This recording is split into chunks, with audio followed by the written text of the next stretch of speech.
This film is purely fictional. Please do not imitate it. Your like and subscribe are the motivation for me to update. Chapter 704, Long Woody's Weakness. Seekong Bushyu 3 sentences made the three people present fall into deep thought. The natal magic weapon is a trap. Abandon it as soon as possible.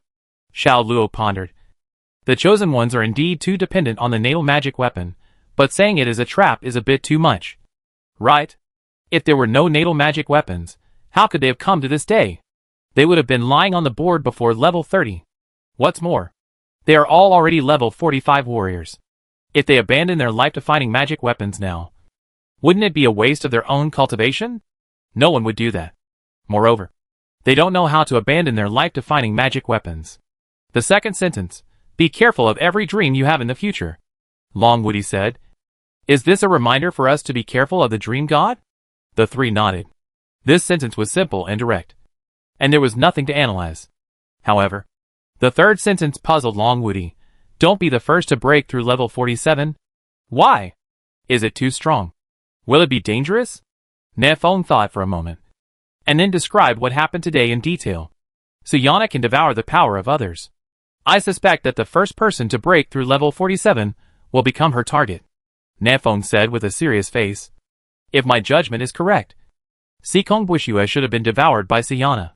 These three sentences are his last words. Suyana devoured Seekong Bushyu. Long Woody murmured in a low voice. He and Seekong Bushyu have known each other for a long time. Before crossing, Seekong Bushyu was not a bad person, and his hypnosis was not so powerful. At most, he would play tricks on others to satisfy his own bad taste. Sometimes, he would hypnotize the real bad guys to promote justice and eliminate violence. Later, Seekong Bushyu was locked up in the Little Tomato Mental Hospital, and Long Woody often used his ability to exercise his will. But after crossing, Seekong Bushyu's hypnotic ability instantly improved by several levels. He was lost in the power. The evil in his heart was slowly stimulated, and he wanted everyone to obey his orders and bow down to him. He wanted to be the emperor of the new world. Long Woody had expected this outcome for Seekong Bushyu, because even if Suyana didn't kill him, Long Woody would have killed him. Long Woody couldn't allow such a biological weapon to threaten the safety of the people of Longcheng. It's a pity that I couldn't kill you with my own hands and give you a relatively decent exit. Long Woody sighed slightly in his heart. Not being able to die at the hands of his old enemy, maybe Seekong Bushyu would also feel a little regretful? Although Long Woody never regarded him as an old enemy. I thought that Suyana wanted to choose one of the chosen ones this year, support him, and fight against the god of creation, Nefeng said. But now it seems that I guessed wrong. She just wanted to devour us. Long Woody smiled and said, we are not fish on the chopping board. To be slaughtered it will. If Brother Feng's judgment is correct, Suyana is only level 45 now. As long as we can break through level 46 as soon as possible, we can kill her. Level 46. How easy is it? My experience bar has not increased much, Nefeng said, glancing at his panel. Level 45, 21%. The upgrade is too slow. Even if he hunts level 44 creatures, he can only provide Nefeng with a few insignificant experience points.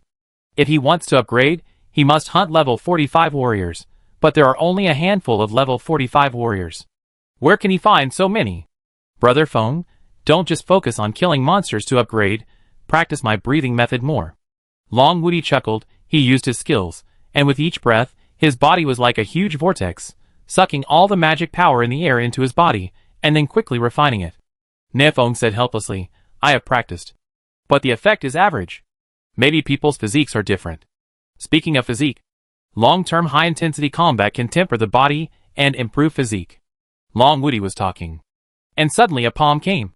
Brother Feng, let me see if you have been lazy during this period. Snake swim. Nefeng leaned back. His body slid rapidly along the ground, and shouted, what are you doing? You suddenly attack in the middle of a sentence? You have been hypnotized by Seekong Bushyu. Right? Ha ha ha. No one can hypnotize me. Long Woody quickly caught up and stepped on Nefeng. Nefeng dodged in a panic. Cursing, are you serious? Xiao Luo. Let's go together and teach Long Woody a lesson. In fact, Xiao Luo had this idea a long time ago. He wanted to fight with Long Woody to see how big the gap between them was. Here we go. Swish. Xiao Luo's clones came out together, surrounded Long Woody, and bought some time for Na Feng to distance himself. Swish. Na Feng took out the laser cannon and fired at Long Woody's right knee. Xiao Luo. Cut him! Na Feng shouted. Tonight, we Nancheng must suppress Longcheng. Sword formation. Start. The three of them were excited to fight. But they were very measured. After fighting for a long time, they didn't even affect the weeds at the edge of the camp. No more fighting. No more fighting. No fun. After a moment, Na Feng stopped first and put away the laser cannon. This place is too small. I can't use it. Xiao Luo also took back his clone. Although he was just playing for fun this time, he could still feel a strong sense of oppression from Long Woody's every move. Okay. Then we won't fight. Long Woody patted the dust off his body, but couldn't help asking, Brother Feng, why do you keep staring at my right knee? Is there any reason? Oh, it's like this. I have a skill. At this point, Na Feng suddenly looked dazed. A voice appeared in his mind, repeating, don't tell him his weaknesses. Na Feng was very familiar with this voice. This was his own voice. Shaking his head, Na Feng threw these messy voices behind him and continued, I have a skill called Weakness Insight, which can see through other people's weaknesses. Brother Long, the only weakness in your body is at your right knee. Right knee? Long Woody lowered his head and stared at his knee for a long time. I don't feel anything wrong with my knee. Xiao Luo came over and asked, look at me. Where is my weakness? Na Feng used Weakness Insight and glanced at Xiao Luo, head, heart, throat. Xiao Luo, do you need to tell me? Aren't all creatures' weaknesses these? As he said that, he suddenly thought of something and glanced at Long Woody. Long Woody didn't have these weaknesses. It was really a bit strange. Chapter 705 Unexpected Answer. The three of them discussed Long Woody's weakness for a long time, but they couldn't come up with a conclusion. The sky gradually turned white, and the long night was about to end. Long Woody sent Na Feng and Xiao Luo away, and turned back to his room. Ahem. Long Woody coughed twice softly. The self-explosion of the old man from Nanjiang still brought him some invisible and intangible injuries. He lay quietly on the bed, a little absent-minded. Why is my weakness only the right knee? Could it be I, Long Woody, am a robot? He was amused by his own idea.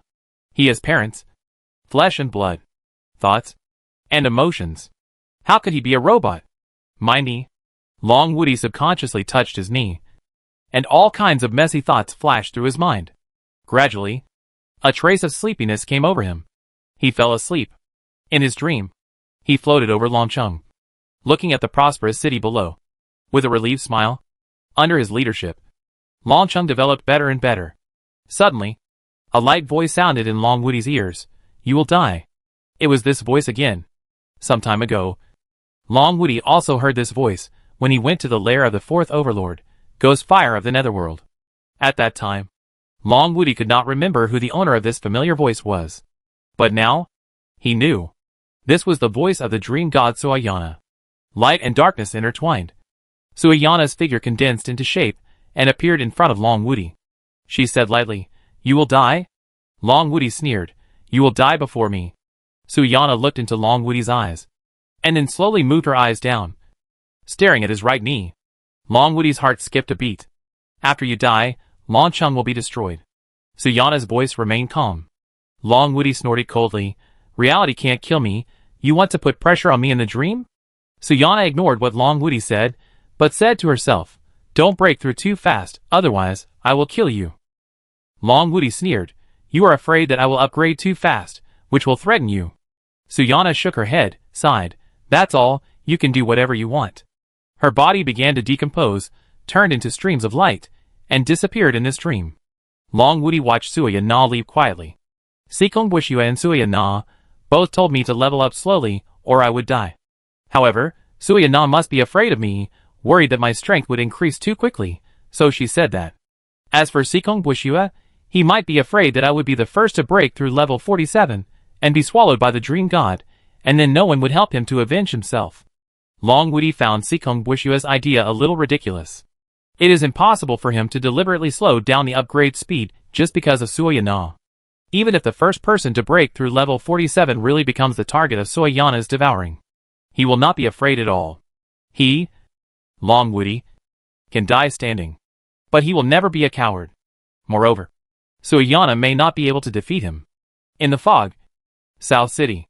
In the early morning, after parting with Long Woody, Xiao Luo went back to High Mall to do good deeds, and Nanfeng teleported back to South City, wanting to find answers to the doubts in his heart. The questions in his mind were too big and too wide. The only person who could tell Nanfeng the answers was Xiaonan, Mixuan Nancheng, in the milk tea shop. Nanfeng looked around the shop and did not find Xiaonan. "Where is Xiaonan?" Nanfeng asked. "Xiaonan? She went to school. The girl you ran, who worked part-time in the milk tea shop," smiled and handed Nanfeng a cup of milk tea. "It's not a good thing for her to hang out outside all day, so I let her go to school. There are many 10-year-old brats in Nancheng. These kids are very wild. If there is no place to control them, they can turn South City upside down and give the adults a headache." So a few months ago, Su Zuran established a South City Central Primary School to help the children understand the world more quickly and comprehensively. Of course, the 5,000 years of culture of Dragon Country cannot be interrupted in their generation. Su Zuran specially invited a group of white-haired old professors from Dragon City to pass on the culture of Dragon Country. Good for school. Good for school. Nanfeng nodded with satisfaction. If Xiaonan continues to mess around like this, she will become a ghost fire girl. It's time to send her to school. Nanfeng left the milk tea shop and walked towards Nancheng Central Primary School. School starts at 8 o'clock in the morning. It's only 7:30 now, and the school gate has not opened yet. From a distance, Nanfeng saw that many children were waiting for the school gate to open. Nanfeng was very pleased to see the scene. Very good. Very good. So active in school. They are all good children. But when he got closer, his face immediately darkened. Damn, these little brats are all doing their homework together. A bunch of bad kids. Nanfeng took a big sip of milk tea and shouted, "Which class are you from? If you don't do your homework at night, call your parents." The little brats who were doing their homework were startled, and quickly hid their homework books behind their backs, and lowered their heads with a guilty look, and only dared to look at Nanfeng with their peripheral vision. "Brother? Why are you here?" In the crowd, Xiaonan, who was also doing his homework, saw Nanfeng and showed a happy face. "Brother, come on, these questions are so difficult, please teach me." Xiaonan quickly ran to Nanfeng and showed him the homework book. Nanfeng glanced. Calculation question, 0.5 times 0.8 is equal to? Comparison, 13.11. 13.8, application question, for friends come to your house to play, but you only have 3 bottles of drinks at home. How should you divide them? "Brother, class is about to start, please help me." Xiaonan looked anxious. "Otherwise the teacher will hit my palm." Nanfeng's face condensed. "What? Who is your teacher? How dare he corporal punishment? I want to expel him." Xiaonan, "It's teacher Suihan." Nanfeng, "Oh, her hitting doesn't hurt, it's okay to hit twice." Xiaonan looked at Nanfeng with a questioning face. "Brother, you can't do it either?" Nanfeng looked serious. "Nonsense, I went to elementary school for 7 years, how can I not do it?" Speaking, Nanfeng changed the subject. "Put aside the homework, brother now has something important to ask you." "Well, take a leave today, I'll ask your teacher Su for a leave." Hearing that he had to take a leave, Xiaonan jumped up happily. "Yeah, I don't have to go to school today." After Nanfeng sent a message to Suihan, he took Xiaonan away from here. They left South City and came to an uninhabited hill. "Brother, what do you want to ask? It's so mysterious." Xiaonan said first. "I want to know, why can Soyana absorb the power of the dead?" Nanfeng asked. "The reason why Soyana's strength increased so quickly is because she can absorb the power of the dead. She only needs to start a war, and countless people will die, and a steady stream of power will enter her body. This is terrible. No one can upgrade faster than her." Xiaonan was silent for a while, and gave an answer that was beyond Nanfeng's expectations. "Why do you, the chosen ones, constantly hunt beasts and hunt strong people? Isn't it also to absorb their power? Soyana's ability is the same as yours." Chapter 706. Why is she so desperate? Hunting creatures, you can gain experience and improve your level. Essentially, the chosen ones are also absorbing the power of dead creatures. "No, we are different from Soyana," Nanfeng retorted. "We have to do it ourselves, to gain experience, but Suyana doesn't need to. Essentially the same. Xiaonan explained, have you ever thought why you can improve your strength by hunting beasts? But the natives of this world can't do it? Nanfeng frowned. The reason why the chosen ones are so powerful is because they can level up by hunting fierce beasts. This is a power that the local strongmen want to obtain in their dreams. In the past, Nanfeng had also thought about this problem. World number 9 is a semi-virtual world. Killing monsters to level up in a virtual world is reasonable, and there is nothing strange about it. But world number 0 is a real world. Why can the chosen ones still kill monsters to level up here? This is unreasonable. Xiaonan didn't wait for Nanfeng to think about it. She gave the answer directly. This is the ability he gave you. He wants to cultivate a 49th level strongman in the shortest time. So he doesn't have time to wait for you to practice slowly. Letting you kill each other and devour each other is the fastest way.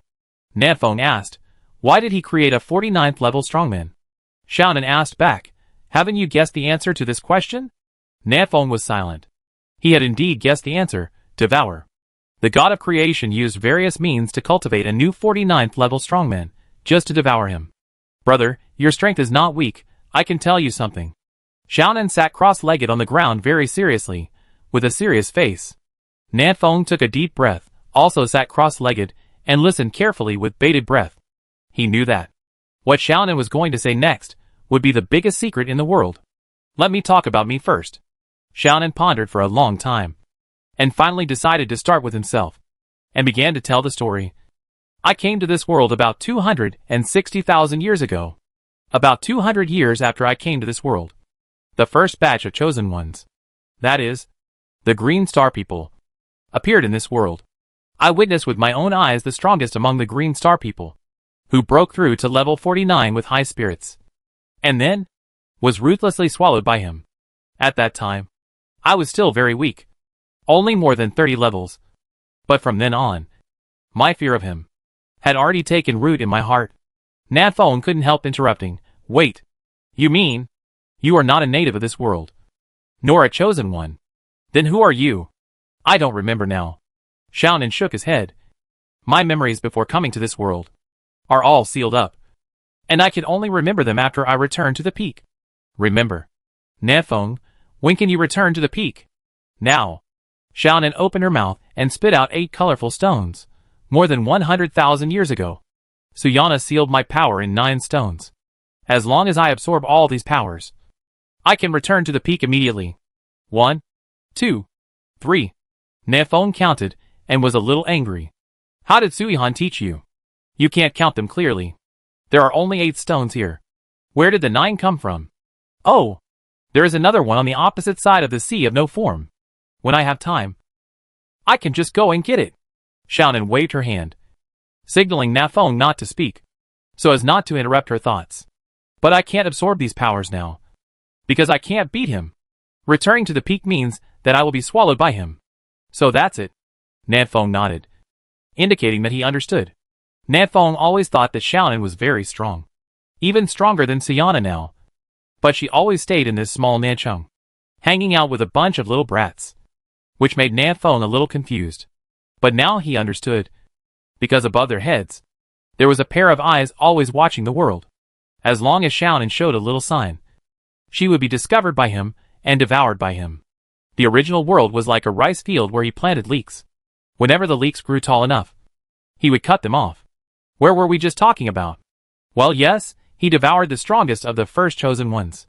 Xiaonan continued her previous topic and said, since then, he began a 129,600-year-long sleep, and during these more than 100,000 years, I also slowly broke through to level 47. Nanfeng couldn't help but interrupt again. Wait, why can you live for more than 100,000 years? And it took more than 100,000 years to reach level 47, it's really a bit. Can you please stop interrupting me? Xiaonan widened her watery eyes, and glared at Nanfeng. Nanfeng said with a guilty conscience, Okay, go on. Do you think cultivation is easy? Xiaonan said angrily. The green star broke through level 49, which drained the magic power of half the world. Isn't it amazing that I can break through level 47? Nanfeng nodded repeatedly like a chick pecking at rice, indicating his agreement. Xiaonan glared at Nanfeng again, and continued then.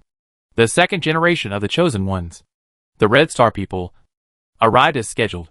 By chance, Suyana and I became good friends. At that time, there were dozens of countries, large and small, in the primitive world. Suyana and I joined forces to sweep across the world, and eventually reorganized the primitive world into a three-kingdom situation, which has continued to this day. You don't know? Suyana is actually the first-generation emperor of the Falling Sun Empire. At that time, the Falling Sun Empire was not called the Falling Sun Empire, but the Red Flame Empire. At this point, Xiaonan stopped, waiting for Nanfeng to ask questions. But Nanfeng kept his mouth shut, not saying a word. Xiaonan rolled his eyes. Brother, you can talk. Nanfeng, who had been unable to hold back for a long time, immediately spoke. You haven't told me yet. Why can you live for more than 100,000 years? Xiaonan punched Nanfeng in anger. Can this question wait until later? Well, okay then. Nanfeng sighed with some regret.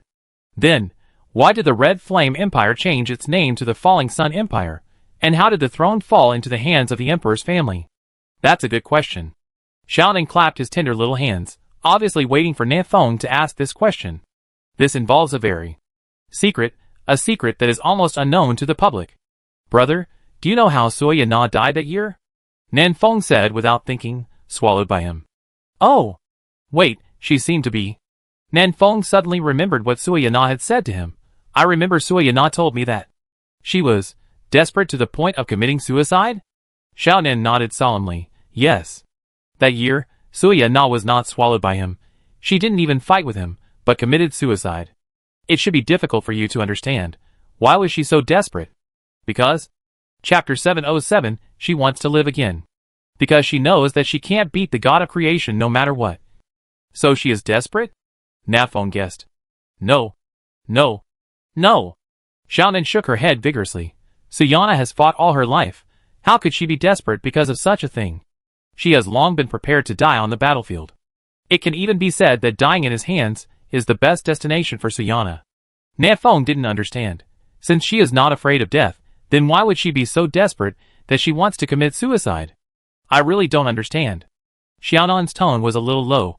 Brother, maybe one day, you will understand her. But I hope that when that day comes, you will not make the same choice as her. And you will live well. Nanfeng laughed. Just kidding. No matter what happens, I will never commit suicide. Okay. Tell me quickly. What happened that year that made Suyana so desperate? Xiaonan sorted out his thoughts and said, You should know that the ordinary people of Red Star, that is, the old people and children, did not survive. Right? Nanfeng nodded. I know. Suyana told me. Back then, Suyana killed Fallen Devil 40 times, and could no longer defeat it. She could only watch the Fallen Devil kill all the old people and children, leaving no one alive. In this strange and alien world, watching her compatriots die one after another in front of her.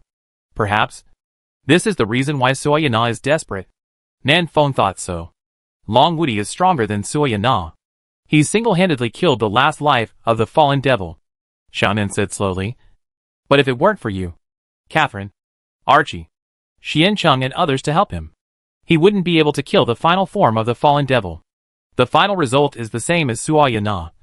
Watching the old people and children of Blue Star being slaughtered. Long Woody is lucky. He waited for help and avoided the tragedy.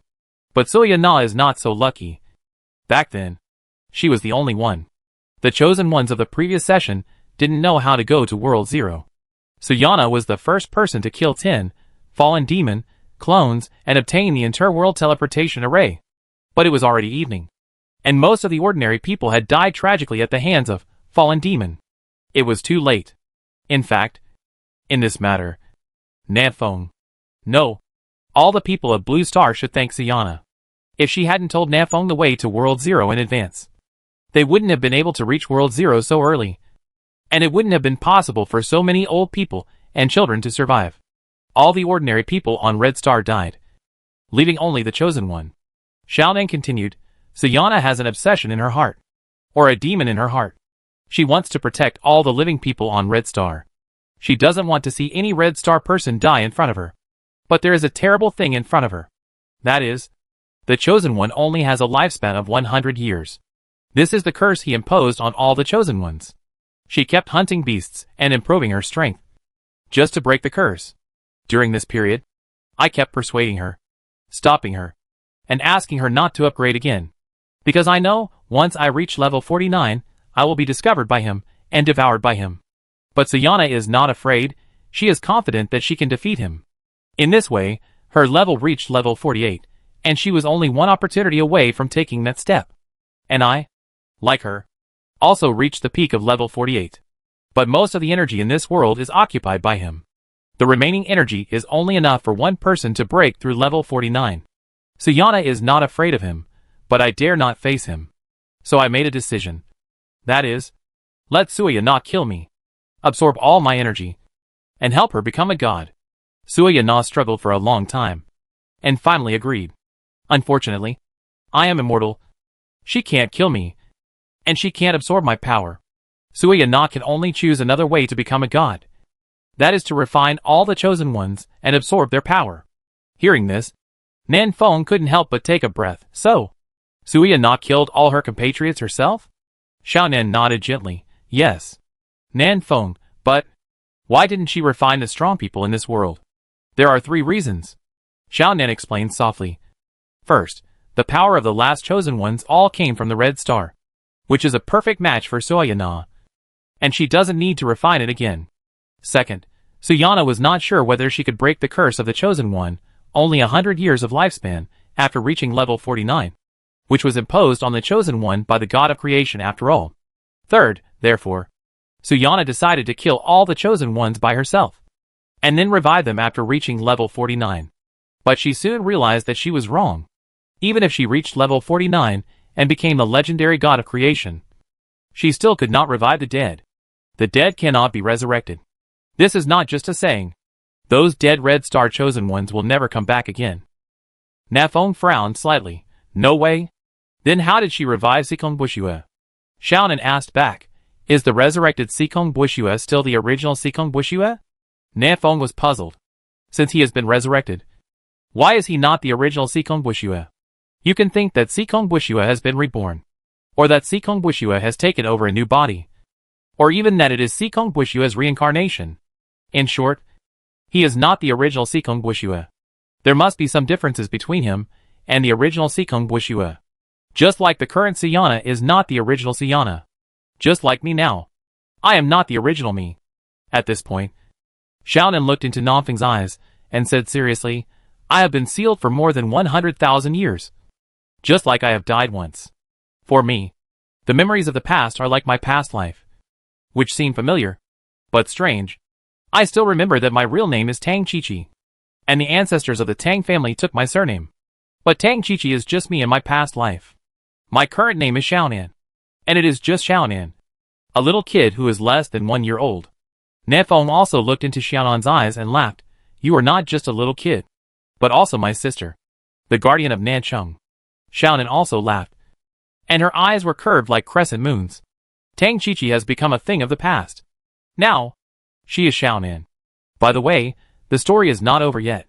Xiaonan took out a cup of milk tea from somewhere, and took a big sip of it happily, and continued, Level 49 Sayana is desperate, because she killed the people she wanted to protect the most with her own hands.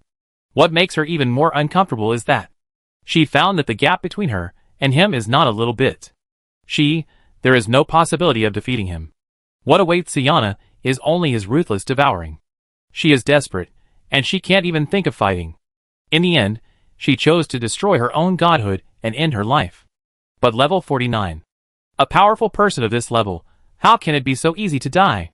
Even if the godhead was shattered, she still left a trace of remnant soul, and survived in the form of consciousness. And he devoured most of Soyana's shattered godhead, and fell into a deep sleep again. Only a small piece of godhead fragment as big as dust remained, carrying Soyana's remnant soul, and has lived until now. For more than 100,000 years, Soyana's remnant soul has been tortured, and whenever she thinks of the Red Star people who died in her hands, she is in agony. Until the arrival of your generation of chosen ones, she saw the hope of revenge. She wants to live again. Chapter 7082.999 Godheads. No one can defeat him. Nanfeng once had such a guess. More than 100,000 years ago, Sayana knew that she could not defeat the god of creation, so she pretended to be dead and escaped, waiting for the next chosen one to appear, to fight against the god of creation together with her. But now it seems that Na Feng thought too much. Suyana committed suicide very simply. She did not have so many messy thoughts. She just fell into endless despair, because she could not revive the companion she killed with her own hands. On the blue planet, a scientist once proposed a concept. If a person's memory is completely uploaded to a computer, then he will be immortal in the form of digital life. But another scientist refuted this concept. The human body has various hormones, which will stimulate the human desire to survive. Digital life has no body, no hormones, and naturally no desire to survive. They will fall into deep depression, thinking about ending their lives all the time, and cannot achieve immortality. Suyana, at that time, had lost all her desire to live. She was so disheartened that she destroyed her godhood and chose to disappear with the civilization of the Red Star. Perhaps she herself did not expect that the Creator God did not completely devour her damaged godhood, and left behind a fragment of godhood the size of a speck of dust. A wisp of her residual soul, attached to the fragment of godhood, survived for more than 100,000 years. She experienced more than 40 million days and nights of suffering, and she did not dare to fall asleep, because in her dreams, she would see the companion she had killed with her own hands. Her companion's eyes were full of expectation. They smiled and cheered Suyana on. Come on, Suyana. As long as we defeat the god of creation, we can survive. We believe in you. Go ahead. Suyana, you are the god in our hearts. Suyana couldn't bear to see these looks, let alone hear these words. During that period, Suyana, who was called the god of dreams by the world, lost the courage to dream. It was not until the arrival of this year's chosen one that Suyana regained her spirits. She didn't want to disappoint her companions anymore. She wanted to live her life again and kill her way to the sky. In this life, she wanted the god of creation to die. Xiaonan continued to tell the story. Before Suyana committed suicide, she divided my power into 9 parts, scattered them all over the world, and sealed my body and consciousness in a semi-virtual world to avoid being discovered by him. The reason for her suicide, I also heard from the little caterpillar some time ago. Since then, the chosen ones have disappeared collectively, and the indigenous people have re-ruled the primitive world. At that time, the already powerful D family took over the Red Flame Empire and renamed it the Falling Sun Empire. I don't know what happened after that, because I fell into a deep sleep for more than 100,000 years until you woke me up. This is everything Xiaonan has seen and heard in his past and present lives. Na Feng slowly digested this huge amount of information and asked a question. So, if you want to become a god, you must refine all the chosen ones to obtain enough energy to become a god? Xiaonan replied, well, not necessarily. Now the energy of the primitive world is relatively sufficient. Perhaps by refining half of the chosen ones, you can become a god. Xiaonan picked up a few stones from the ground and said, look, brother, let's assume that this empty space is the universe. And each stone is a small world, which floats in the universe, just like bubbles in the sea. She pointed to one of the stones and said, this stone is the primitive world. The whole world has 100 points of energy. He absorbed more than half of the energy, condensed the godhood, and became a god. Then, Xiaonan took another stone from the side and placed it next to the primitive world. At this time, Green Star World floated to the side of Original World, and he did not know what method he used, and directly merged the two worlds together. Let's assume that Green Star World also has 100 points of energy. After swallowing Green Star World, the new Original World has 200 points of energy. He can directly absorb and swallow these extra energies. But that would be meaningless. He is the god of this world, no matter how much energy he has. It is only a quantitative change, not a qualitative change. So, he did not absorb the energy from Green Star, but waited for the strongest person on Green Star to break through level 49 and condense the godhood by raising goo. And he swallowed the other party's godhood and became a god with 2. God of Godhead. The subsequent Red Star World also has a similar plot. In fact, before level 49, Suyana still had the confidence to fight him, but after reaching level 49, she knew that she would definitely lose, because she was short of a godhead. Now, he has 2 complete godheads, and a broken godhead from Suyana. A total of 2.999 godheads. No matter who it is impossible to defeat him. Suyana can't, Longwoody can't, brother, you can't either. Speaking of this, Xiaonan said with a pleading tone, brother, up to level 46, Don't improve your strength anymore. Suyana has a fragment of Godhead, you can't beat her. Level 46, just a hurdle. If you level up again, the energy in your body will increase 100-fold. Even 1,000-fold. Such a huge amount of energy. Suyana will not give it up. And I will not be able to protect you then. So, don't break through again. Just stay at level 46. Or level 45. That's fine. Nafeng remained silent. It seems that Sikong Bushyu is right. You must not be the first. No. To be precise, you must not be the second to break through level 47. Because Suyana has the fragment of the Godhead. No one will level up faster than her. And the first person to break through level 47 must be her. Then the second person who breaks through level 47 will be her dinner. Even if I'm only level 45. Suyana won't let me go. Right? Nafeng said softly. She didn't even let go of those soldiers at level 20 or 30. She clearly wants to refine the entire world. Exhaust the last bit of energy. And fight him to the death. Xiaonan shook her head. No. She won't refine the world. As long as the energy obtained is enough to condense the Godhead. She will stop. You can rest assured about this. Is that so? If I can save the chosen one of Blue Star, then it's not impossible to be a turtle. Nafeng pondered silently in his heart. He now has two choices. First, let all the Blue Star chosen stay safely below level 45. And don't break through again. The advantage of doing this is that they don't have to face Suyana. Because Suyana doesn't look down on their pitiful energy.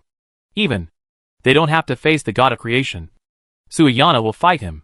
But this choice? Long Wudi will not agree. Xiao Luo will not agree. Even Nafeng himself will not agree.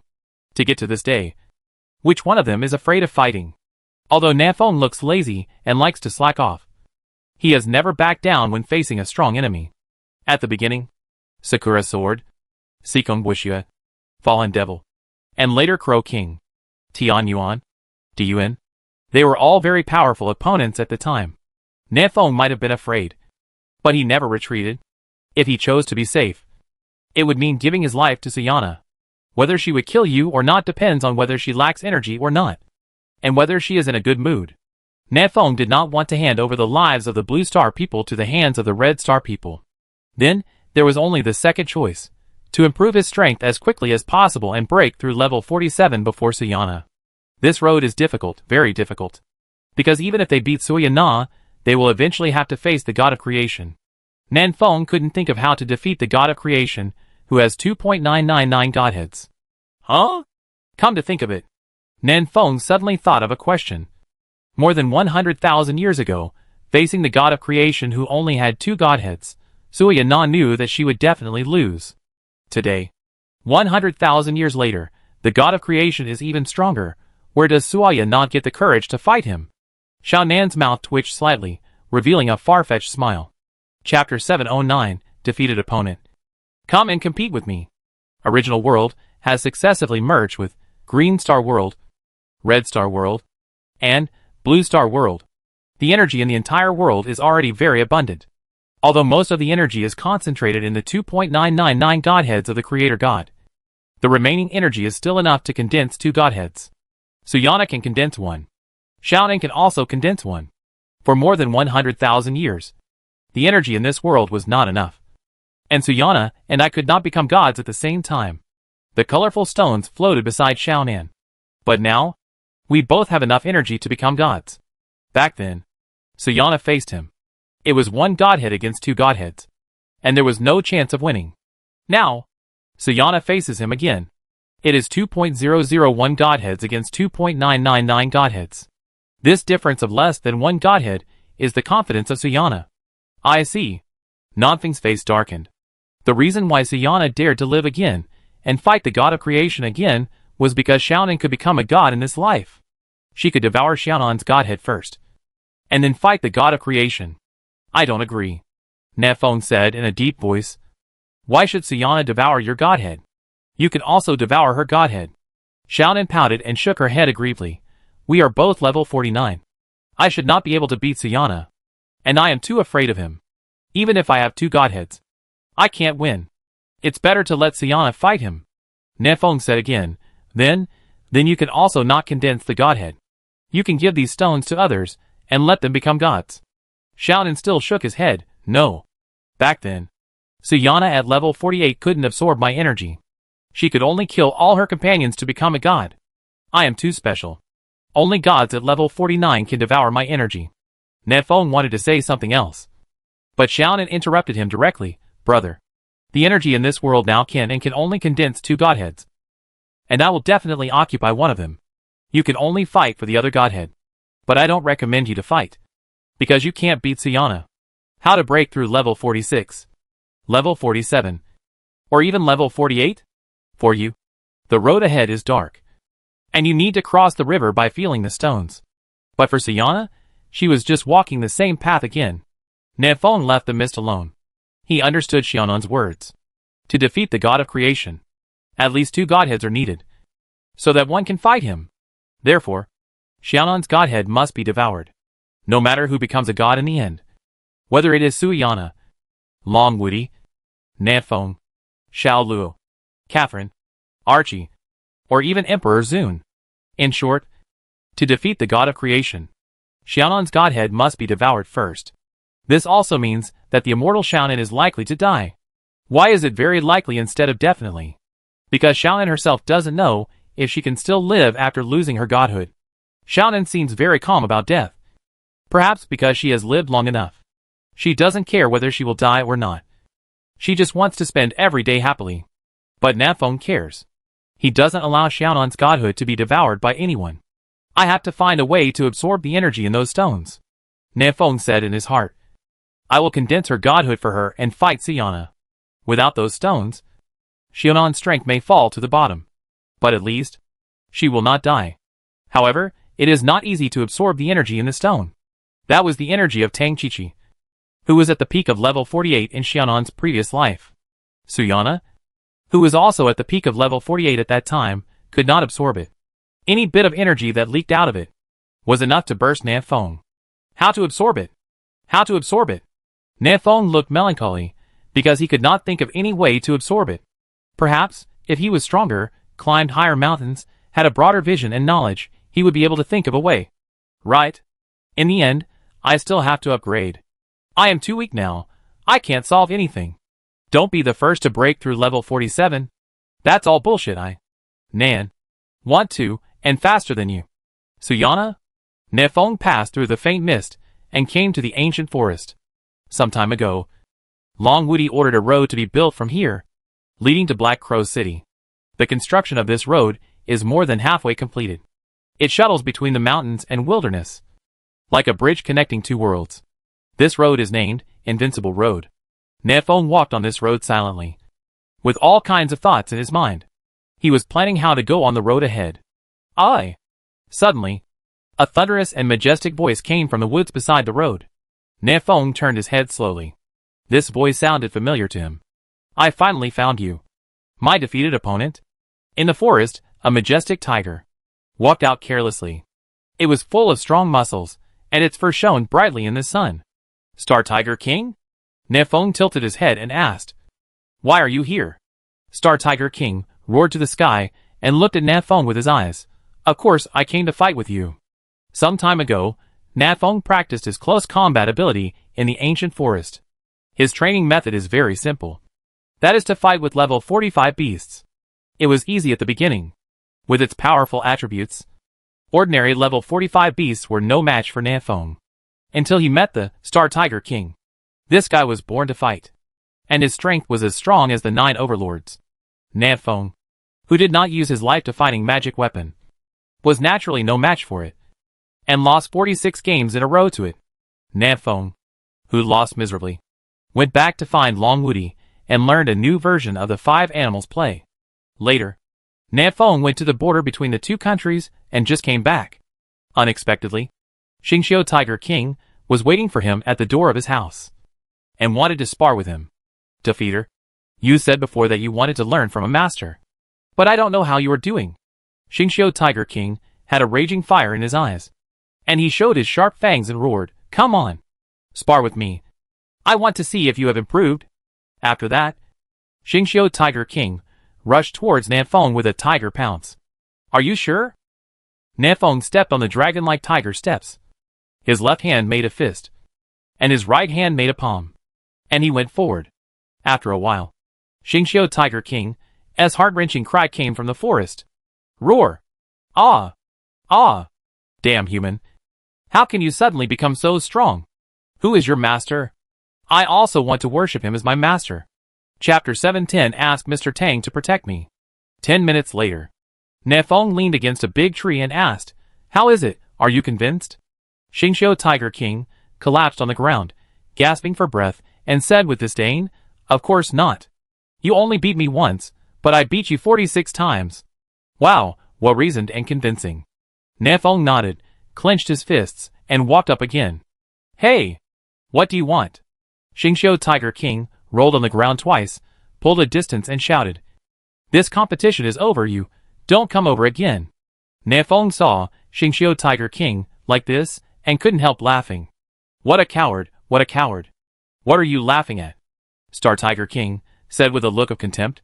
When I beat you up and you ran away like a coward, wasn't it the same thing? I learned this from you. Nanfeng's face darkened. Oh no, what if others knew about this dark history? Little kitty, I can't let you go. Hey, Tiger Palm. Ah! Roar! Awuh! Nefeng beat him up again, making Star Tiger King cry and snot run down his face. I don't want to play with you anymore, you humans are all bad people. Star Tiger King crowned his head and cried. I've already admitted defeat, but you still hit me, are you a human being? I'm not a human being, are you? Nefeng patted the dust off his body, beat Star Tiger King, and made him feel better. Okay, that's it for today, I'm going to save the world now, I'll have a chance to compete with you next time. After that, Nefeng soared into the sky and flew towards the direction of Black Crow City. In the woods behind him, Xingqiu Tiger King raised his head and roared, You haven't told me yet? Who is your master? Unfortunately, Nefeng had already flown away and did not respond to it. Xingqiu Tiger King stood up unsteadily, recalling Nanfeng's sharp palm technique in his mind. Tiger palm? Isn't this a palm technique tailor-made for me? Its palm was thick and broad, and when it slapped the ground would crack. If I could learn the man's palm technique, wouldn't I be invincible? Xingqiu Tiger King was excited. You won't teach me? It doesn't matter. I'll figure it out myself. Thinking of this, Star Tiger King happily returned to his lair. Black Crow City. Nefeng fell from the sky, muttering, Master? How can I have a master? Long Woody only gave me a few pointers, and the rest I figured out by myself. He can't be considered my master. In the end, I am still more talented. Looking up, Nefeng was in front of a huge mansion. On the plaque at the main entrance of the mansion, the words, Tang Mansion, were written. Nefeng was about to go in when an energetic old man came out of the mansion. Lord Nefeng, I have been waiting here for a long time. The old man laughed. It was the Sword Emperor Tang Chongyun. Grandpa Tang, are you waiting for me here? Nefeng asked in surprise. I just decided to come here. How did you know I was coming? After separating from Xiaonan, Nefeng left the mist alone. He was confused at the time. Suyana upgraded too fast, and he didn't know what to do to surpass Suyana. After beating up Star Tiger King, Nefeng gradually came up with an idea. Suyana upgrades quickly? Then I will stop her, interfere with her, hinder her, oppose her, and slow down her upgrade speed. To achieve this goal, Nefeng must go to the border between the two countries. But it is too dangerous. Not only Suyana is there, but Emperor Zun may also be there. Therefore, Nefeng needs a bodyguard. A powerful bodyguard. He thought of Tang Chongyun and came. Master Xiaonan is very good at predicting things. He guessed that the Lord of Nefeng City would come to find me, and asked me to wait for you here early. Tang Chongyun laughed heartily. Of course. If you didn't come, I would also go to find you. Xiaonan? She was afraid that I would be too impulsive and go to compete with Suyana for experience alone. So she asked Tang Chongyun to help me. Nefeng nodded silently. In this case, I won't say those polite words. Nefeng clasped his fists and saluted Tang Chongyun. Junior Nefeng, please protect me. Mr. Tang. Tang Chongyun stretched out his hand, and a rusty short knife flew out of the mansion quickly, and was grasped by him. Let's go. Lord Nefeng. Tang Chongyun stretched his old arms and legs and walked out of the Tang family's gate. He looked back at the Tang mansion, with a hint of nostalgia in his eyes. Although he didn't know what Nan Feng wanted to do, Tang Chungyun knew that this trip would be extremely dangerous. Perhaps he would never come back after this trip. 10 days passed in a flash. During these 10 days, Nanjiang City was officially renamed the capital. Nearly 100,000 Dragon City Chosen Ones were transforming this huge city in an orderly manner. Old houses? Tear them down and rebuild. Muddy roads? Pave them with cement. Badly damaged city walls? Make them taller, wider, thicker and longer. At the same time, the city's water supply and drainage systems are also being rapidly renovated, ensuring that faucets and sewers are connected to every household. Longwoody also replanned the city with parks, squares, streets, and night markets. They even built a central ring expressway, which prohibits pedestrians from passing through, and only allows horse-drawn carriages to roam freely. Next to Beijing, only 200 kilometers away, Haishangqing, which has completed post-disaster reconstruction, has also been officially renamed Magic City after discussions by people in South City. The construction of Magic City is much faster than that of Beijing. And now it feels like the 1980s and 1990s. Because Beijing needs to be demolished first, then rebuilt, and how to arrange the residents must be considered. But Magic City is already a ruin, and it has been demolished cleanly enough, so it can be rebuilt as it wants. And the speed is naturally fast. The establishment of Beijing and Magic City caused a great stir in the cross-world chat channel. Countless Dragon Country chosen people cheered. The emergence of these two cities means that Dragon Country has completely established a foothold in this alien world. The people of Dragon Country have a home. What a fulfilling day. Late at night, Longwoody dragged his tired body and returned home. These 10 days of high-intensity work are more tiring than his 10 days of fighting. Are you back? In the kitchen, Lin Mimi brought out the freshly cooked soup and said with a smile, "Come on, try it and see how it tastes." Good. Longwoody took the soup with a smile. He came to the window, looking at the brightly lit streets outside the window, sighed. Finally, it's starting to look good. Mimi, do you think that in 10 years, can Beijing develop to the same level as Longwood before the time travel? Lin Mimi chuckled and responded, "What are you thinking about? We only have theoretical knowledge now, but we can't make any machinery at all. We must first solve the problem of electricity, and then rub various parts by hand to make machine tools. Then use machine tools to make more precise parts, and make various electrical appliances and machinery. From small household appliances such as computers, TVs, air conditioners, refrigerators, to large construction equipment such as shield machines, pile drivers, cranes, and airplanes, cruise ships, shared bicycles, and other transportation tools. With so many things, how can 10 years be enough?" Longwoody smiled and nodded. "You're right, 10 years is indeed not enough. But 100 years should be enough. Right? This is our first 100-year plan." Lin Mimi wanted to speak, but she didn't know what she thought of, so she stopped talking. The perceptive Longwoody noticed this detail and asked, "What's wrong? Mimi? Is there anything you can't tell me?" Lin Mimi thought for a while, and then said, "It's nothing. But when you mentioned 100 years just now, I remembered something. Some time ago, when I was working in Longcheng in the fog, I heard some rumors. The rumor says that we, the Chosen Ones, only have a lifespan of 100 years. Longwoody frowned slightly. "Nonsense. How come I don't know about this? Where did this rumor come from?" "Well, it seems to be Nancheng Central Primary School."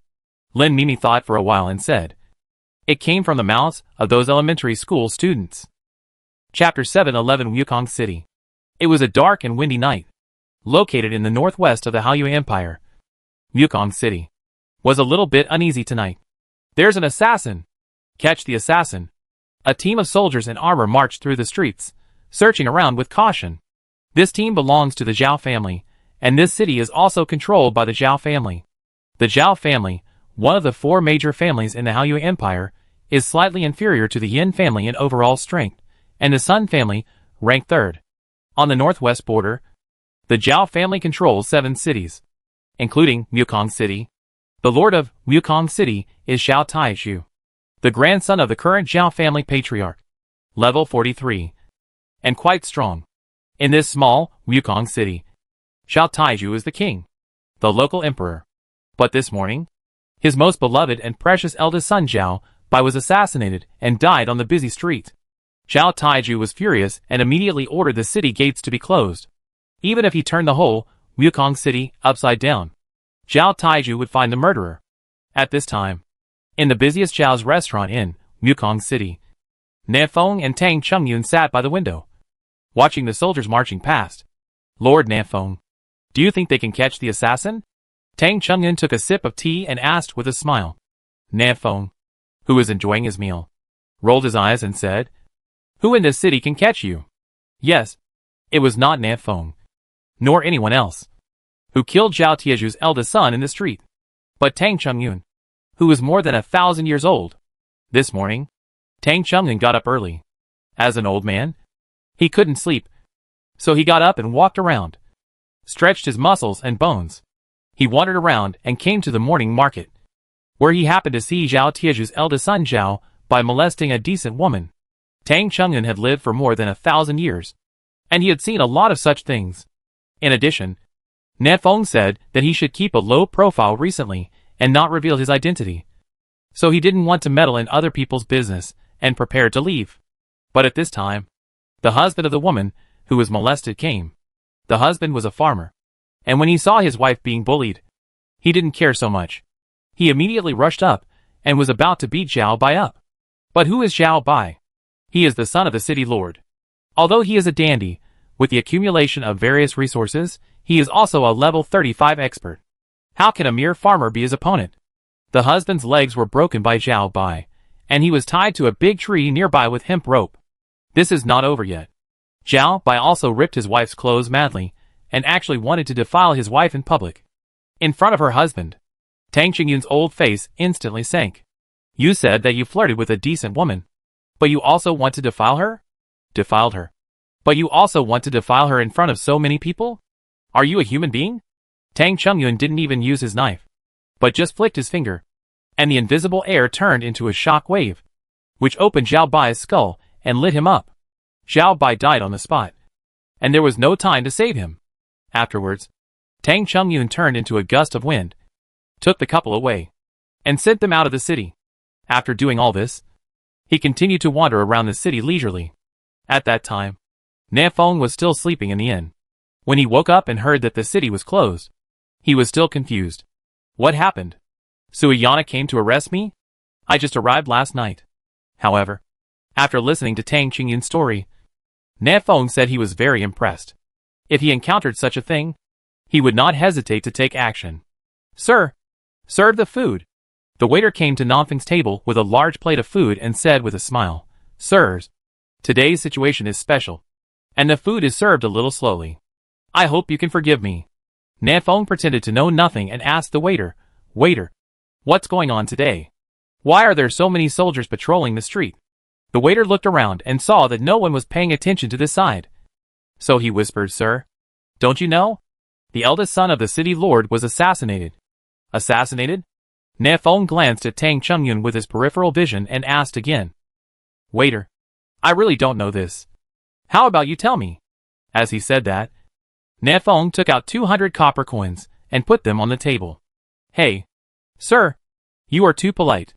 The waiter smiled and put away the copper coins, and explained in a low voice. It's like this.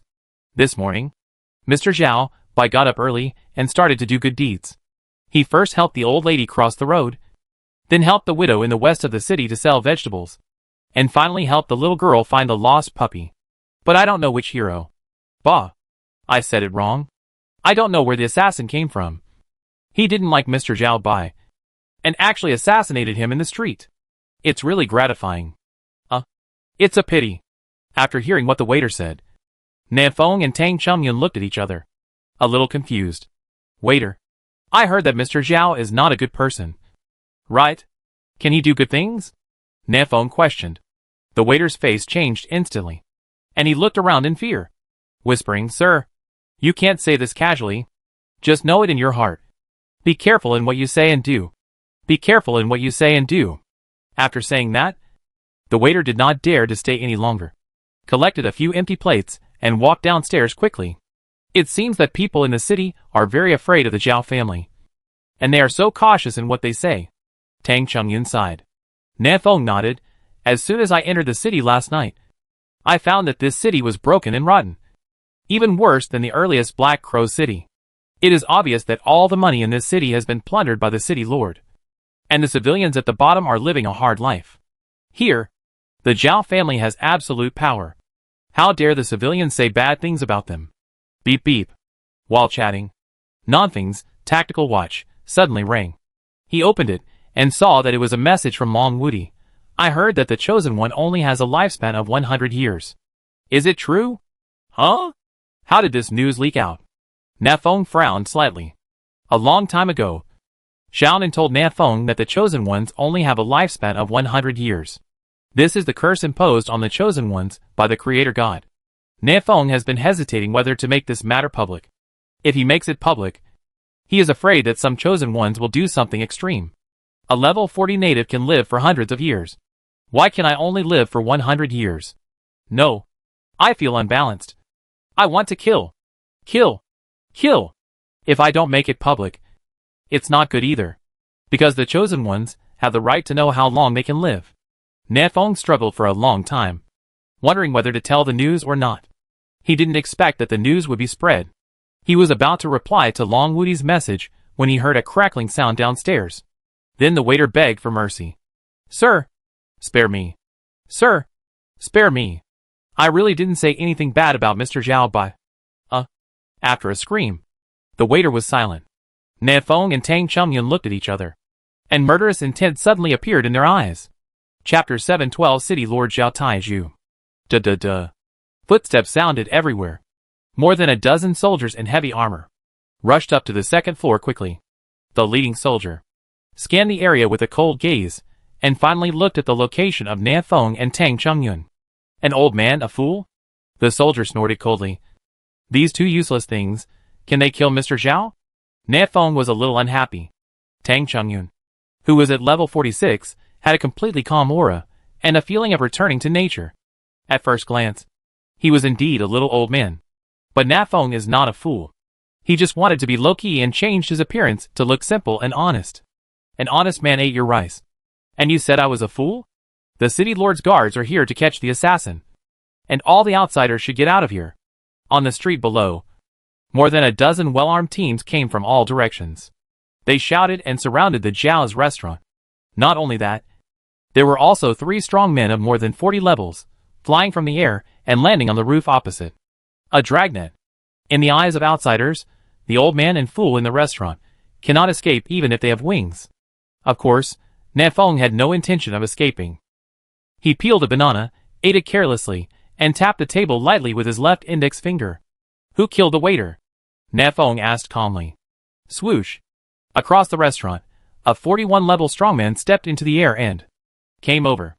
He did not answer Na Feng's words, but asked coldly, Did you kill Mr. Zhao Bai? Na Feng glanced at him. Answer my question first. The 41-level strongman was furious. Who are you? How dare you question me? As he said, he tapped his toes in the air, and instantly appeared in front of Na Feng, and hit Nanfeng's head with a heavy elbow. I'll answer your mother. Ah, Mom. Save me. Mom. Inside the restaurant, there was a heart-wrenching scream from a level 41 warrior. His entire right arm was cut off at the shoulder joint. The cut was smooth and flat. The person who did it was obviously an old hand. That's not the scariest thing. The scariest thing is, there were so many people present, and no one could see who did it. The old man was sipping tea with a smile. The fool was eating a banana. They seemed, none of them did anything? Among the people present, only Tang Chungyun saw Nanfeng's knife. The others were too weak, and their eyesight couldn't keep up with Nanfeng's speed. Mom. It hurt so much. Mom. The level 41 warrior was still screaming, rolling on the ground in pain. It was obvious that he had not experienced too intense a battle, nor had he been injured so seriously. His level was piled up by resources. Are you a mama's boy? Na Feng sneered, kicked him downstairs. Come here. Someone who can take charge, answer my questions. On the second floor of the restaurant, a group of heavily armored soldiers looked at each other. They knew that this old man and the fool were not as simple as they seemed. They have run into a tough guy. Hee, you two gentlemen are amazingly powerful. I wonder what brings you to Yukon City. On the roof opposite, Another level 41 expert spoke. Nafong glared at him. Before asking me questions, can you answer my questions first? The level 41 expert said in a deep voice. Don't think that you can act recklessly in Wukong City just because you have some strength. Our Zhao family. Oh my god, why is it so hard to talk to you? Nafong shot out the mountain climbing claw, which directly penetrated the man's thigh. After a scream, Nafong shook his wrist and dragged the 41st level warrior back. Bang! Nafong stepped on his head and leaned over to ask, let me ask you, who killed the waiter? The 41st level warrior burst into tears and said in panic, I don't know. I just got here. I don't know why you are talking nonsense. Nafong kicked him downstairs again. In 1 minute, 2 41st level warriors of the Zhao family were kicked away by Nafong. One of them lost an arm, and the other had a hole in his thigh. They were really in the same boat. So miserable. The Zhao family guards present all had their heartbeats accelerated and were ready to back off. It was over. This time they really hit a wall. Looking at this situation. This fool. No. This hero should be a strong man above level 43. Right? His strength is actually the same as that of the city lord. So terrifying. The most panicked person at this time was the soldier who had just killed a waiter with a knife. He swallowed hard, shrank behind his teammates, and then ran downstairs quickly while no one was paying attention. Hey, wake up. Don't die. The soldier had a sad face, kneeling beside the waiter who had already died, shaking him vigorously, trying to wake him up. But it was all in vain. If he had the ability to revive the dead, he wouldn't have to be afraid. The city lord is here. A sharp and piercing voice came from a distance. After a while, a luxurious sedan chair inlaid with gold and silver stopped downstairs. The city lord of Wukong City, Zhao Taizhu, came. His arrival was undoubtedly a shot of adrenaline for all the Zhao family guards present. No matter how strong the old man and the fool are, they can't be stronger than the city lord. Right? Duh. The footsteps are getting closer and closer. Zhao Taizhu, with a gloomy face, slowly walks up to the second floor. Nafong looked at him and sized him up and down. Zhao Taizhu has a thin face and fierce eyes. He looks like a sinister and cunning villain. While Nafong was sizing Zhao Taizhu was also observing Nafong and Tang Chungyun, two ordinary people. This was the first judgment Zhao Taizhu made. But he knew that these two people were very powerful. And they could not be ordinary people. They could only be strong people who hid their aura. They were super strong people who were much stronger than him. But Zhao Taizhu was not afraid, because he was a member of the Zhao family. No matter who these two people were, if they dared to kill his son, he would make them pay with their lives. Bring them up, Zhao Taizhu said coldly. Soon, 2 guards came to the second floor with a bloody woman. The woman had been tortured beyond recognition. With no teeth, no nose, and no ears. There was no light in her eyes. This woman was exactly the woman Tang Chungyun had saved from Zhao by this morning. Tang Chungyun, who was still drinking tea with a smile, gradually calmed down and put the teacup in his hand on the table. Only Nafong could feel how murderous Tang Chungyun was now. This area of 100 miles is all the territory of my Zhao family. Want to run? Where can you run to? Zhao Taizhu said jokingly. He said this not to Nafong and the others, but to the woman covered in blood. Come! Take a good look at these two people. Zhao Taizhu grabbed the woman's hair, lifted her head, and faced Nafong and Tang Chungyun. Tell me, did they kill my son? The woman's eyes were dull and lifeless. When she saw Tang Chungyun, her body trembled slightly. Then, she said, No, I don't know them. Chapter 713 The Bell Tower outside the city, who built it? Hey. Haha, don't you know him? Zhao Taizhu laughed a little crazy. Little bitch, I didn't expect you to have some backbone, I underestimated you. Zhao Taizhu grabbed the woman's hair and slowly lifted her up. The tearing sensation from her scalp, the woman's face twisted in pain. But her hands fell down weakly, without any resistance, as if she had accepted her fate. Zhao Taizhu grinned and laughed lowly. Bitch, aren't you afraid of death? Swish. A chopstick flew over, piercing Zhao Taizhu's shoulder cleanly. Zhao Taizhu took a breath, and the severe pain on his shoulder made him subconsciously loosen his hand. The disheveled woman almost fell to the ground, but a gentle breeze blew, lifting the woman up and sending her behind Tang Chungyun. I don't know if she is afraid of death. Tang Chungyun played with the only remaining chopstick in his hand, sneered. But I know you are going to die. Zhao Tieju's face was grim, covering the wound on his shoulder with one hand, and asked in a deep voice, Who are you? Do you know that this is the territory of the Zhao family? So what? Tang Chungyun gently passed a wisp of magic power into the woman's body, and didn't even bother to look at Zhao Taiju. Okay. You dare to ignore my Zhao family like this? Zhao Taiju laughed crazily. Old man, no matter who you are, tonight, you will pay the price for what you did. Tang Chungyun sneered, shook his head, looked at Nefeng and asked, Kill him or not? Wait a minute. Nefeng waved his hand, threw away the banana peel in his hand, and walked to Zhao Taiju. The guards around Zhao Taiju were as if they were facing a great enemy, and they all drew their swords and put them on Nanfeng's neck. To Nefeng, these guards were weak.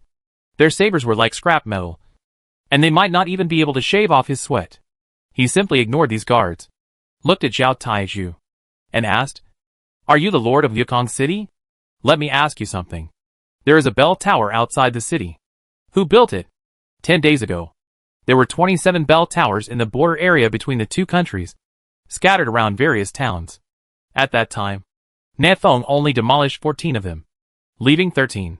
After returning this time, Nefeng found that the number of bell towers had increased again, such as the one outside Yukong City, which did not exist 10 days ago. This surprised Nefeng. Sikong Wushua was dead. Why did Siyana build a bell tower? This time, Nefeng came to the border between the two countries to confront Siyana. If she built a bell tower, he would tear it down. But before tearing it down, Nefeng still wanted to investigate first to see if he could find out Siyana's intentions. Bell tower? Zhao Taiju looked into Nanfeng's eyes and sneered. You killed my son, and you still want to ask me about it? Do you think I will tell you? Nefeng stretched out a finger and said slowly, First, I didn't kill your son. Second, your son deserves to die. Finally, if you don't tell me, I will beat you to death. As soon as the voice fell, Nefeng slapped all the guards around him and flew away. Then grabbed Zhao Tieju's hair and threw him over his shoulder. Boom! Zhao Taiju fell heavily to the ground, smashing through the floor, and fell into the lobby on the first floor, next to the dead waiter. Old man, take your time to eat, I'll deal with this scum first. Nefeng jumped down from the hole Zhao Taiju smashed. Zhao Taiju below rolled over and over, avoiding being trampled to death by Nefeng. You dare to hit me. You want to die. Zhao Taiju stood up, with disheveled hair and a ferocious face. He reached out and grabbed the soldier closest to him, pushed the soldier towards Nefeng, and shouted, Come on, all of you. Kill him, I'll reward you 100,000 copper coins. The soldier Zhao Taiju grabbed was the soldier who killed the waiter. He had just been squatting beside the waiter's body, praying that God would open his eyes and let this poor waiter come back to life. As a result, the situation at the scene changed rapidly. In a blink of an eye, he was caught by Zhao Taiju and used as a shield. The soldier looked at Nanfeng's grinning mouth, and his legs trembled with fear. Me? Kill him? Protect the city lord. Catch the assassin. The other soldiers finally reacted and drew their weapons and rushed towards Nefeng. They knew Nefeng was very strong, but that was a bounty of 100,000 copper coins. Who wouldn't be jealous? Moreover, there were so many of them, and among them, there were strong men over level 40. They could definitely take down Nefeng. Right? Boom! Boom! Crack! Nefeng quickly solved all those small soldiers. Zhao Taiju knew that these useless men were no match for Nefeng. So the moment he started, he quickly rushed to the door of the restaurant. As long as he could fly to the sky, he could survive. Zhao Taiju had a ferocious look on his face. But before he ran out of the door, Nefeng had already cleaned up the trash and walked towards him with a smile. Zhao Shuang, what are you still looking at? Are you looking at me to die? Zhao Taiju cursed. On the roof opposite the restaurant, a level 42 strongman heard this, jumped down lightly, and rushed towards Nefeng quickly. In addition to the city lord Zhao Taiju, there were 3 strong men above level 40. One had his right hand cut off by Nefeng, and another had his thigh pierced by Nefeng. The last one, Zhao Shuang, was the strongest among the 3. He looked fierce, and roared as he rushed towards Nefeng. He knew he was no match for Nefeng. But he only needed to hold Nafeng back for a little while. 5 seconds. No. 2 seconds would be enough. In just 2 seconds, the city lord could fly away and call for help. He only needed to gain 2 seconds. And it would be a great achievement. Bang! Nafeng beat Zhao Xuan with a big punch. And he turned 7 or 8 times on the spot. And fell to the ground with a thud. Speed too fast. Zhao Xuan had only this thought in his mind. He couldn't see clearly when Nafeng attacked. This fool is a 45-level warrior. Fortunately, although he was defeated quickly and miserably, Zhao Xuan still used his body to buy Zhao Taiju. Less than 0.5 seconds. I hope the city lord can escape. Zhao Xuan thought so, and looked at the gate. The city lord rushed out of the restaurant door. The city lord came to the street. The city lord is ready to take off. The city lord stepped on a banana peel, and he fell down. Zhao Xuan's face was ashen. This kind of idiot can also be the city lord? Tripped by a banana peel? Why don't you go eat shit? Nafeng walked forward slowly, and stepped on Zhao Tieju's head. Crack. The sound of bones breaking. Nafeng just stepped lightly, and made tiny cracks on Zhao Tieju's skull. Zhao Tieju's face changed drastically, and he begged for mercy. Sir, spare me. Sir, spare me. Nafeng smiled and said, Tell me, who built the bell tower outside the city? Yes, it was Lord Zhaojiu. Zhao Taiju did not dare to hide it, and quickly told everything he knew. 7 or 8 days ago, Lord Zhaojiu came to Wukong City, and asked me to mobilize the whole city's strength to build a bell tower as soon as possible. That's it. I don't know anything else. Zhaojiu. Nafeng whispered the name twice. It's a familiar name. I seem to have heard it somewhere. He pondered. And with a slight force on his feet, he crushed Zhao Taiju to death. Just like crushing an ant. Oh! Zhaojiu. I remember it now. Chapter 714. You can't save a person who wants to die. Nafeng remembered who Zhaojiu was. He was the manager sent by the Zhao family to Liyun City. Nafeng had met him several times in Liyun City before. Later, many sleepy people appeared in Liyun City for no reason. This sleepiness swept the whole city like an infectious disease. The major families were helpless, and could only withdraw all their people. Zhaojiu also returned to the Haoyue Empire at that time. But why did he suddenly come to Wukong City and build a clock tower? Was he controlled by Suyana? Nafeng tiptoed, jumped onto the second floor, and said, Mr. Tang, I'm going out of the city. Are you going? Tang Chengyun didn't rush to answer Nafeng, but looked at the woman with lifeless eyes behind him. Little girl, where is your husband? The woman raised her head slightly. She had no teeth, no nose, no ears, and her face was covered with blood. She looked very ugly and terrifying. She looked at Tang Chengyun calmly for a while, and laughed bitterly. She was beaten to death. Tang Chengyun's face darkened. His original intention was to save the woman from being defiled by Zhao Bai. Unexpectedly, her husband was killed because of this. If he hadn't taken action this morning, the woman would have been defiled, and her husband would have been beaten badly. But they might not die. Tang Chengyun tried to speak kindly. Little girl, I'm leaving. Do you want to go with me? I can send you to a safe place, and ensure that you will have no worries about food and clothing for the rest of your life. The woman lowered her head, and it was unknown what she was thinking. After a long time, she shook her head and said, No. I want to go back to my parents' home. Is that so? Tang Chengyun nodded. Since the woman still had a family, he naturally couldn't force the woman to follow him. However, if he left like this, I'm afraid these Zhao family guards would not let the woman go easily. Tang Chengyun looked around coldly, and the Zhao family guards around him all felt cold under his cold eyes. Listen to me, all of you, Tang Chengyun said slowly. If anything happens to this little girl, you will all be buried with her. Do you understand? Hearing this, a glimmer of light flashed in the woman's lifeless eyes. Understood. Understood. The Zhao family guards around replied tremblingly. In fact, even without Tang Chengyun's words, they didn't dare to touch the woman. Didn't you see that even the city lord was trampled to death? These two people, they are not a group of small guards who can afford to offend. Tang Chengyun looked at the woman again, and smiled. Okay, little girl, from now on, no one will dare to bully you in Wukong City. She nodded gently, and said nothing more. Nafeng and Tang Chengyun looked at each other, and did not stay for too long. but flew directly to the bell tower outside the city. As soon as they left, the woman walked to the window with 1 foot deep and 1 foot shallow. Then, in the horrified eyes of the guards around her, the woman calmly jumped down. The second floor was not very high, but for this woman who was already seriously injured, it was fatal enough. Moreover, she landed on her head. A lot of blood flowed out of her head. The woman lay on the ground calmly, looking at the bright moon in the sky, and whispered, "I'm coming." In the night sky, Na Feng and the other person flew back at a faster speed. Tang Chongyun mobilized the magic power in his body, preparing to save the woman, but was stopped by Na Feng. "Old man, respect her," Na Feng said softly. "She has made up her mind to die. You saved her today, but she will die tomorrow. No one can save a person who is determined to die." Tang Chongyun stretched out his hand, stopped in midair, and sighed slightly. On the ground, the woman still had her last breath, and her eyes were fixed on Tang Chongyun. Tang Chongyun understood what she meant. "I will definitely do what I said. Just watch me." A rusty short knife appeared in Tang Chongyun's hand. He put his left hand behind his back, held the short knife in his right hand, and walked into Zhao's restaurant step by step. "Ah! Ah!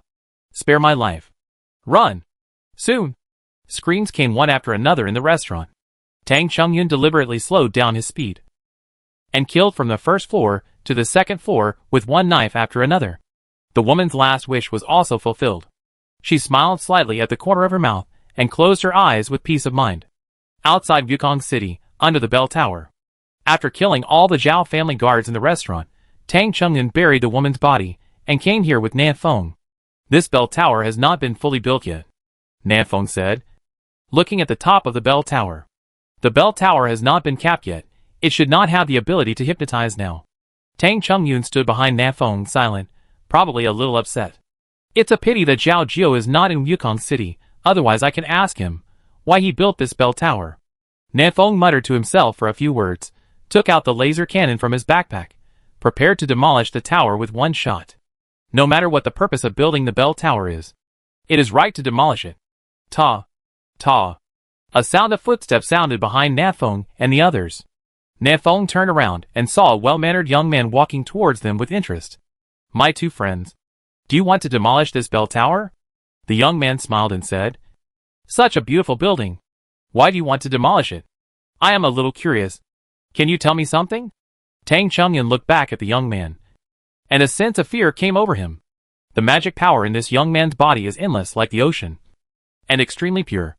How can this be a gentle young man? This is clearly the Emperor. Nanfeng's forehead was sweating, and he subconsciously tightened the laser cannon in his hand. He couldn't see the strength of the young man, but he saw his eyes and recognized his identity. This look that looked down on the world, ignored everything, and was full of confidence. Na Feng had only seen it in the eyes of two people. One was Long Woody, and the other was the Emperor. The young man in front of him was definitely not Long Woody, so he could only be the Emperor. "Oh my god, how come I ran into the Emperor right after I arrived? What kind of shit luck is this?" Na Feng was a little panicked. Even though Tang Chongyun was right beside him, he was a little panicked. "Looking at your expressions, you must have recognized me." The young man saw that Na Feng and the other man hadn't spoken for a long time, and he couldn't help but chuckle, removing his disguise. "It seems that I still need to learn more about this ability to change." Wearing a Kirin robe, he exuded the aura of a king. Na Feng looked at the face of Emperor Zun, and asked in surprise, You are Emperor Xian?" Emperor Zun tilted his head slightly. "Why? Is it strange?" "Na Feng did feel a little strange. Didn't you die, and then took over your son's body?" During this period of time, the Emperor Zun who showed his face in front of the world was always Emperor Xian's son, Emperor Qi. Na Feng always thought that it was the battle in Liyun City that caused Emperor Xian to be too seriously injured, and he gave up his physical body and took over Emperor Qi's body.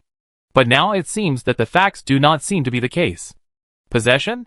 Hee." Emperor Zun laughed. He stretched out a finger and shook it. "It's not possession. It's refining. The body of Emperor Qi is just the external incarnation refined by the original." Chapter 715 The Emperor, who is awake in the world. An incarnation outside the body. That Di Qi who flew to outer space is actually just an incarnation of the Emperor's heart? An incarnation has the strength of level 46. It is hard to imagine how terrifying the Emperor's heart in front of him must be. Tang Qingyun's rusty short knife has appeared in his hand at some point. He moved slightly to the side, standing between Nan Feng and the Emperor, and bowed to the Emperor and said, "Greetings, Emperor. Since ancient times, the Tang family has been a big family of the Falling Sun Empire. The Tang family has assisted generations of emperors, and jointly maintained the glory of the Falling Sun Empire." When Tang Qingyun met the Emperor, it was like a minister meeting the Emperor, and it was natural for him to perform a salute. "Tang Qingyun, you can also break through level 46, I am really surprised." The Emperor looked Tang Qingyun up and down, and then sneered. "It turned out that you broke through with the help of external forces, no wonder." Hearing this naked ridicule, Tang Qingyun was not annoyed. Because what the Emperor said was indeed the truth. If there was no external help, he would never reach level 46 in his life. "I am sorry to make you laugh. I am a mediocre talent. I cannot be compared with you. I can only rely on external forces to reach a higher peak." Tang Qingyun answered neither servilely nor arrogantly. With his left hand behind his back, he kept making gestures to Nan Feng, signaling Nan Feng to find a chance to escape. Nan Feng smiled bitterly. He also wanted to leave, but he could feel that the Emperor had locked onto him. With such a huge gap in strength, there was no way he could escape. And he couldn't even find a chance to teleport. It was really annoying. Why did the Emperor suddenly appear in the territory of the Haoyue Empire, and just happen to be in Wukong City? Suddenly, Nan Feng felt his whole body lighten, and the Emperor's terrifying pressure had been removed from him. "Don't be nervous. I won't kill you." The Emperor chuckled. "At least I won't kill you tonight." "Oh, there is such a good thing?" Nan Feng raised his eyebrows, thinking, "Am I really destined to die? No matter what I do, I won't die." Nan Feng pondered for a moment, looked at the Emperor and asked, "How did the Emperor know we were here?" The Emperor put his hands behind his back and walked back and forth slowly, exuding a solemn and majestic aura. "Today at noon, I had a daydream. The scene in the dream was what you two did in Wukong City. Nan Feng, the moment I learned of your whereabouts, I immediately rushed here. I said that if you want to pay to Yuan's life, I will never break my promise." Nan Feng asked in confusion, "Then why don't you kill me tonight?" The Emperor sneered, "Because I am born with a rebellious nature. No one can drive me. Your whereabouts should be told to me by the dream god in my dream. She wants us to kill each other, and she will reap the benefits. But I don't want to do what she wants." Papa. Nan Feng couldn't help but applaud, and exclaimed, "Awesome. Awesome. It's true that those who can become emperors are not ordinary people. You are really clear-headed. The Emperor has no ability to absorb the energy of the dead. Tonight, no matter whether he killed Nan Feng or Tang Qingyun, the final result was that Soyana absorbed the energy. They killed each other to help Soyana upgrade faster. As for Soyana's ability, Nan Feng did not hide it, and told the two directly. Absorbing the energy of the dead? Isn't that the ability of you chosen ones?" After listening to this, the Emperor frowned slightly. "You chosen ones. You really have a unique advantage. You only need to keep killing, and you can become a god on the spot.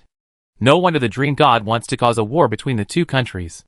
Who said that you can become a god on the spot just by killing? We chosen ones have a lot to consider." Nan Feng muttered to himself, and then said, "Emperor, Soyana is our common enemy. Why don't we join forces to kill her first, and then understand the grudge between us? She is only level 45 now, and it is the best time to kill her." The Emperor sneered, "You two are weak, and it makes no difference to me whether you join forces or not. You just need to find the dream goddess, and I will kill her." Okay. You are so arrogant, so confident. You actually want to kill Soyana alone. And Nan Feng can see that the Emperor is not just talking. He really wants to fight Soyana again, and he is very confident that he can win. Nan Feng pondered, "Soyana led you here. She must want us to kill each other. No matter who dies, she will benefit, and there is energy to absorb. So I guess Soyana must be nearby." The Emperor snorted coldly, looking at Nan Feng with a look like a fool. "Stupid as a pig. Do you think I didn't check the surroundings? This 360-kilometer radius is my domain, and the dream goddess can't be here. What the hell? Within 360 kilometers? Nan Feng took a breath of cold air. Is the range of the Emperor's domain so large? Nanfeng's current maximum range is only more than 30 kilometers. Standing outside the domain, You can't even touch the corner of the Emperor's clothes. Is there a possibility that Suyana has some means of concealing her breath, and you can't find her? Nanfeng made a reasonable guess. Impossible. The Emperor shook his head. My dream mirror has absorbed 219 of my life-defining divine weapons, 12 of which have the ability to see through the universe. If it is true as you said, the dream god is only level 45 now. Then she can't hide under my nose. If the dream god is already level 46. No. It's impossible. If she is level 46, she won't come to me in a dream. Instead, she will kill you first. Then kill me. The Emperor's thinking is very clear. Tang Chungyun, who had been listening, interrupted at this time. If the dream god is not nearby, then how does she know our every move? Unless here. Nanfeng touched his chin and looked at the tall bell tower not far away. Her eyes are there.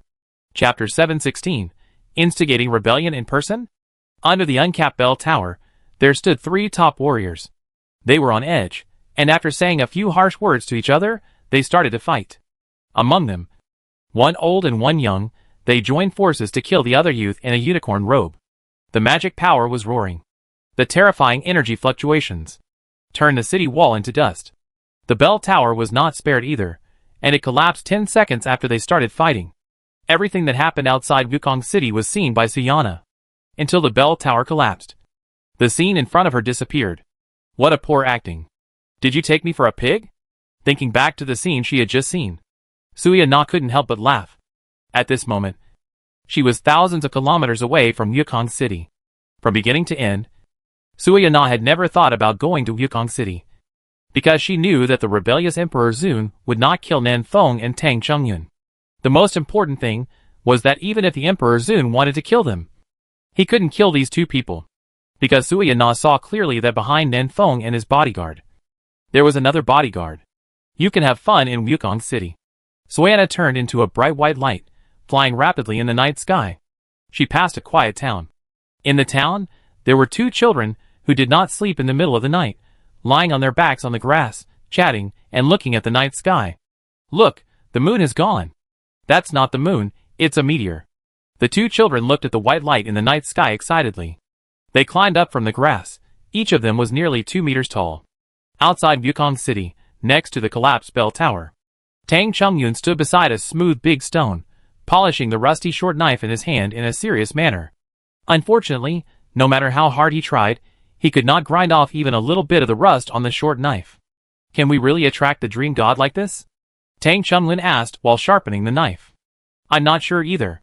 Nanfeng was sitting not far away. He lit a bonfire, and was roasting a 2-ton big yellow cow. Just now, the 3 of them fought fiercely. But they were actually acting. Nanfeng suspected that the bell tower was the eye that Suyana had inserted, and Suyana could see everything around the bell tower.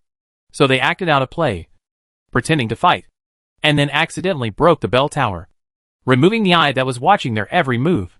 Suyana, who was not sure where she was, might come over to check after seeing them fighting. At this time, they had to compete to see who had a wider range of perception, Emperor Zun or Suyana. There are many problems with this plan. Maybe Suyana had already guessed their thoughts and didn't come at all. Maybe Suyana has other eyes, and is still watching their every move. Or maybe Suyana's perception range is wider, and from 360 kilometers away, she can find that they are not fighting at all. But no matter what, they have to try. What if Suyana comes? After all, opportunities are fleeting. Even if there is only a 1% chance of arresting Suyana tonight, it is worth it for them to do so. Nanfeng, who was grilling meat, secretly glanced at the meditating emperor with his peripheral vision. In fact, he proposed this plan, in addition to trapping Suyana, to delay time. As early as 10 minutes ago, Nanfeng sent his coordinates to Xiao Luo and asked him to call Xiao Nan to save him immediately. He and Tang Chungyun together were not the opponent of Emperor. If he wanted to get away from Emperor's hands safely, he could only call for help. Crunch. The harsh sound of Tang Chungyun sharpening the knife echoed in this empty space. Noisy. The meditating Emperor slowly opened his eyes and glanced at the short knife in Tang Chungyun's hand. It's just scraps of copper and iron. Why are you still sharpening it? Ha. I'm sorry to make you laugh, Tang Chungyun said with a smile. This life-defining divine weapon was snatched from a chosen one by the ancestor of the Tang family more than 100,000 years ago. In those days, it was also a powerful divine weapon. Unfortunately, with the passage of time, the divine power in the short knife gradually dissipated, and it became the rusty appearance it is now. Tang Chongyun gently stroked the blade with his hand, with a look of emotion on his face. Nefeng heard this, and glanced at the short knife in Tang Chongyun's hand. This was just a sea-level peak life magic weapon. Even 100,000 years ago, it would not have been so powerful. It is estimated that the history books of the Tang family deliberately exaggerated it in order to highlight the power of their ancestors. Nefeng knew that each life magic weapon was condensed from a strand of magic power of the god of creation, which was why the life magic weapon could always exist. But this strand of magic power of the god of creation could not be preserved forever. It would also slowly dissipate under the baptism of time, or become full of impurities, and no longer pure under the influence of the outside world. Tianyuan's black and white chessboard was passed down from the generation of the Green Star people. It was originally an A-level innate divine weapon. However, after 260,000 years, the divine power in the black and white chessboard has almost dissipated, which is why Tianyuan can detonate it. Normally, a C-level innate divine weapon cannot be preserved for more than 100,000 years. The short knife in Tang Chongyun's hand should have been nurtured by magic power for the past 100,000 years, so it can be passed down to this day. Speaking of innate divine weapons, Nefeng suddenly remembered that after he killed the city lord Zhao Taiju tonight, he took away his innate divine weapon. Nefeng secretly took it out and took a look. Unfortunately, it was only a medium-level B-level divine weapon. If it was A-level, my arsenal could reach the peak of A-level if it swallowed another A-level divine weapon. Nefeng thought to himself. After A-level, there is S-level. I don't know what equipment will be unlocked in the S-level arsenal. Nefeng began to imagine. Thinking about it. On the other side, Emperor Zun stopped meditating, but walked slowly to Tang Chongyun and carefully looked at the short knife in his hand. It is indeed a piece of junk, the Emperor said seriously. I have never seen such a rubbish innate divine weapon. The Emperor was not making this up. The C-level innate divine weapons of the previous session basically disappeared in the long river of history. Those that can be preserved to this day are at least B-level. Tang Chongyun's short knife is really unique. After contracting such a rubbish innate divine weapon, he was able to break through level 46. This made the Emperor look up to Tang Chongyun. It seems that this old man's talent is slightly higher than he thought. But compared to him, it's still shit.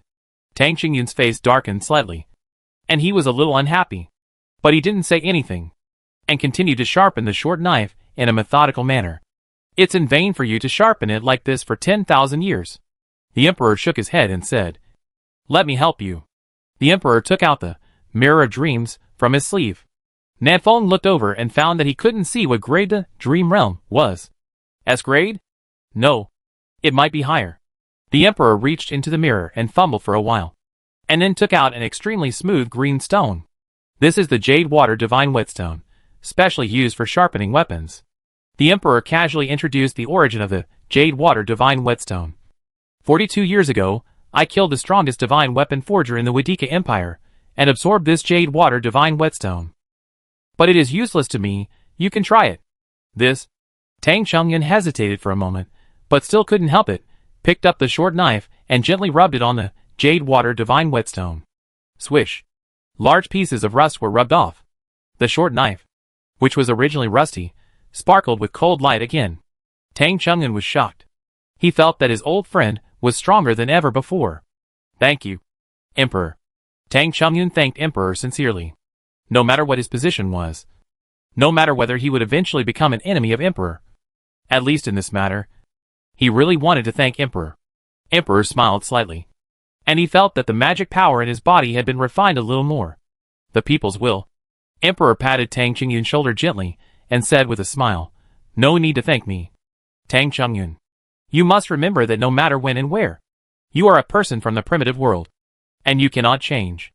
We were born in the primitive world, grew up in the primitive world, and we are the same kind. And he, Nefeng, is just an alien who invaded our home. Nefeng, who was grilling meat, was dumbfounded. No. You are inciting rebellion in front of me? Chapter 717 Shaonan is not in Nancheng. Nefeng really didn't expect that. Emperor Zun is already level 46, and he still plays such a trick of subversion. It's really unnecessary. Emperor Zun wants to kill Nanfeng. Easy. Emperor Zun plus Tang Chongyun want to kill Nanfeng. Equally easy. Emperor Zun wants to kill Tang Chongyun plus Nanfeng. Still easy. Subversion is meaningless. Facing Emperor Zun's words, Tang Chongyun was silent for a moment, and said apologetically, "This is the choice made by our ancestors. Although the chosen ones are outsiders, but without them, my Tang family would not be what it is today." Tang Chongyun still thought that Xiaonan was the chosen one of the previous session. Besides, who can guarantee that we are not descendants of a certain chosen one? Perhaps if we trace back to the source, we were also outsiders. Tang Chongyun added. Tang Chongyun's words made Emperor Zun fall into deep thought. This is really possible. Perhaps the real aborigines of the primitive world have long been extinct. Perhaps the people living here today are the descendants of every chosen one over the years. But only Nanfeng knows that they are really aborigines. Because there are only 3 generations of the chosen. The Blue Star people have just arrived, so they cannot be the descendants of the Blue Star people. The ordinary people of the Red Star have all died, and the chosen cannot reproduce, so it is impossible for them to leave offspring. The only ones who may leave offspring are the first generation of the chosen, the Green Star people. Xiaonan said that the Green Star people are generally tall and mighty, and the Wadika people today may have some Green Star blood. As for the people of the Falling Sun Empire and the Bright Moon Empire, they are pure primitive world blood. If we trace back to the origin, their ancestors should be the current god of creation. It is possible that you are right. We may really be the descendants of a certain chosen one. The emperor looked at Tang Chongyun and said, "But we were born in this world. Our parents, elders, and ancestors were all born in this world. From this perspective, we are the indigenous people, and they are the invaders. Is what I said right?" Tang Chongyun remained silent, not knowing how to refute. "No. You are holding a debate here." Nanfeng couldn't stand it anymore, and said, to be precise, "We are not invaders. We are just poor homeless people. You said we invaded your home? Do you think I want to invade? There is no air conditioning or computer here. And you can't even order takeout. There are many crises, and we are so poor. Do you think I am willing to come here? Your world has swallowed up our world. This is the real reason why we came here." The emperor was silent. He didn't know what air conditioning, computers, and takeout were, but he could hear that these were good things that didn't exist in the primitive world. His brain was spinning rapidly, trying to find a point to refute Nanfeng. Nanfeng did not give him time to think, and continued to babble. "Besides, tell me honestly, did we, the chosen ones, really kill so many people? You powerful and powerful people. You don't treat the common people at the bottom as human beings at all. Every year, countless people are frozen to death, starved to death, exhausted to death, and beaten to death. The few people we kill can be completely ignored. Not to mention that we basically kill bad people. Look at the city we manage. If nothing else, at least the lives of the people are guaranteed. And they have enough to eat, wear warm clothes, and will not be oppressed by the powerful. Emperor, as the ruler of the Falling Sun Empire, haven't you noticed that more and more people are migrating to our city? Are we forcing the people to move here? No, it's because we do better than you, because the people trust us, because the people's hearts are with us. In the past few months, whether it is Longcheng or Nancheng, they have been doing one thing uninterruptedly, that is, through the mother-child mirror, they have been constantly publicizing the true situation of Blackwater City and Whitewater City. The clean streets and happy smiles all attracted people from other cities. Even many people from the Haoyue Empire brought their families over mountains and hills to Black Crow City. People's hearts? People's hearts? Emperor Zun whispered softly. It turns out that if you want to win the hearts of the people, you don't have to do something earth-shattering. You can also win the hearts of the people by doing small things that benefit the people. He remembered what Tian Yuan had said to him before he went out. Those chosen ones are very good at managing cities. Under their management, the people live and work in peace and happiness 100 times. In this regard, we should learn from them. Take the essence and discard the dross. Water can carry a boat, but it can also overturn it. Thinking of this, Emperor Zun gently raised his hand, and a golden ball of light appeared in his hand. He whispered a few words to the light ball, then flicked his finger, sending the light ball into the night sky. What are you doing? Nanfeng asked cautiously. Send people to the southern part of the empire to learn from you chosen ones. The emperor said it directly, and he didn't think it was shameful. No. Buddy. Are you so eager to learn? Nanfeng's mouth twitched slightly. Normally, a person like the Emperor, who stands at the top of the world and is almost invincible, shouldn't he be arrogant and sneer at Nanfeng's words? How could he still ask questions without shame? I'm not afraid of the opponent being too strong. I'm afraid of the opponent having brains. If I had known, I wouldn't have said so much. Nanfeng angrily took out the demon dismemberer and cut a few holes on the big yellow cow. The golden oil flowed out, dripping on the bonfire, making a sizzling sound. The aroma of barbecue surrounded the three people. It's almost dawn. Emperor Zun looked up at the horizon in the distance, which was already slightly white. Nanfeng, your plan won't work. Dream God didn't come. Nanfeng shrugged. She is not a fool. This impromptu plan is not perfect. It is normal for her to find flaws. Fortunately, Emperor Zun was just trying it out. He was not disappointed that Sayana did not come. On the contrary, he was a little disappointed when Sayana came, and felt that Sayana did not live up to her reputation. Since the Dream God is not within 360 kilometers. If I kill you, she should not have time to absorb your energy. Right? The Emperor suddenly said with a smile. Tang Qingyun's face changed when he heard this, and he clenched the short knife and quickly sharpened it on the biscuit sharpening for more than 10 times. And a large piece of rust was also polished off. Nanfeng was also shocked, and opened the panel calmly. There was a red one next to Xiao Luo's avatar, which meant there was an unread message. This message was sent more than an hour ago. Xiao Luo, Xiao Nan is not in Nancheng. I will come to help you first. Nanfeng's face turned black. Yalei's play. At this critical moment, Xiao Nan was not in Nancheng. Where did she go? Nanfeng first replied to Xiao Luo with a message, don't come. It's dangerous. Then his heart sank, and he tried to sense Xiao Nan's location. But he couldn't sense it at all. The colorful stones on Xiao Nan's body could completely cover her breath, and even Nanfeng couldn't find her. But at this time, Nanfeng's heart was relieved, because he roughly guessed where Xiao Nan was. If she was not in Nancheng, then she could only be near him. Chapter 718 The New King of the Wadika Empire. The atmosphere outside Wukong City was a little tense. The most nervous person was Tang Qingyun, because once the fight started, in order to repay Xianan's support, he would definitely stand in front of Nanfeng and face the Emperor directly. They had actually fought just now, although it was just acting, but Tang Qingyun could still feel a huge sense of oppression from the Emperor. The Emperor was much stronger than him. This might be the end of this old man. Tang Qingyun looked around, with some reluctance in his eyes.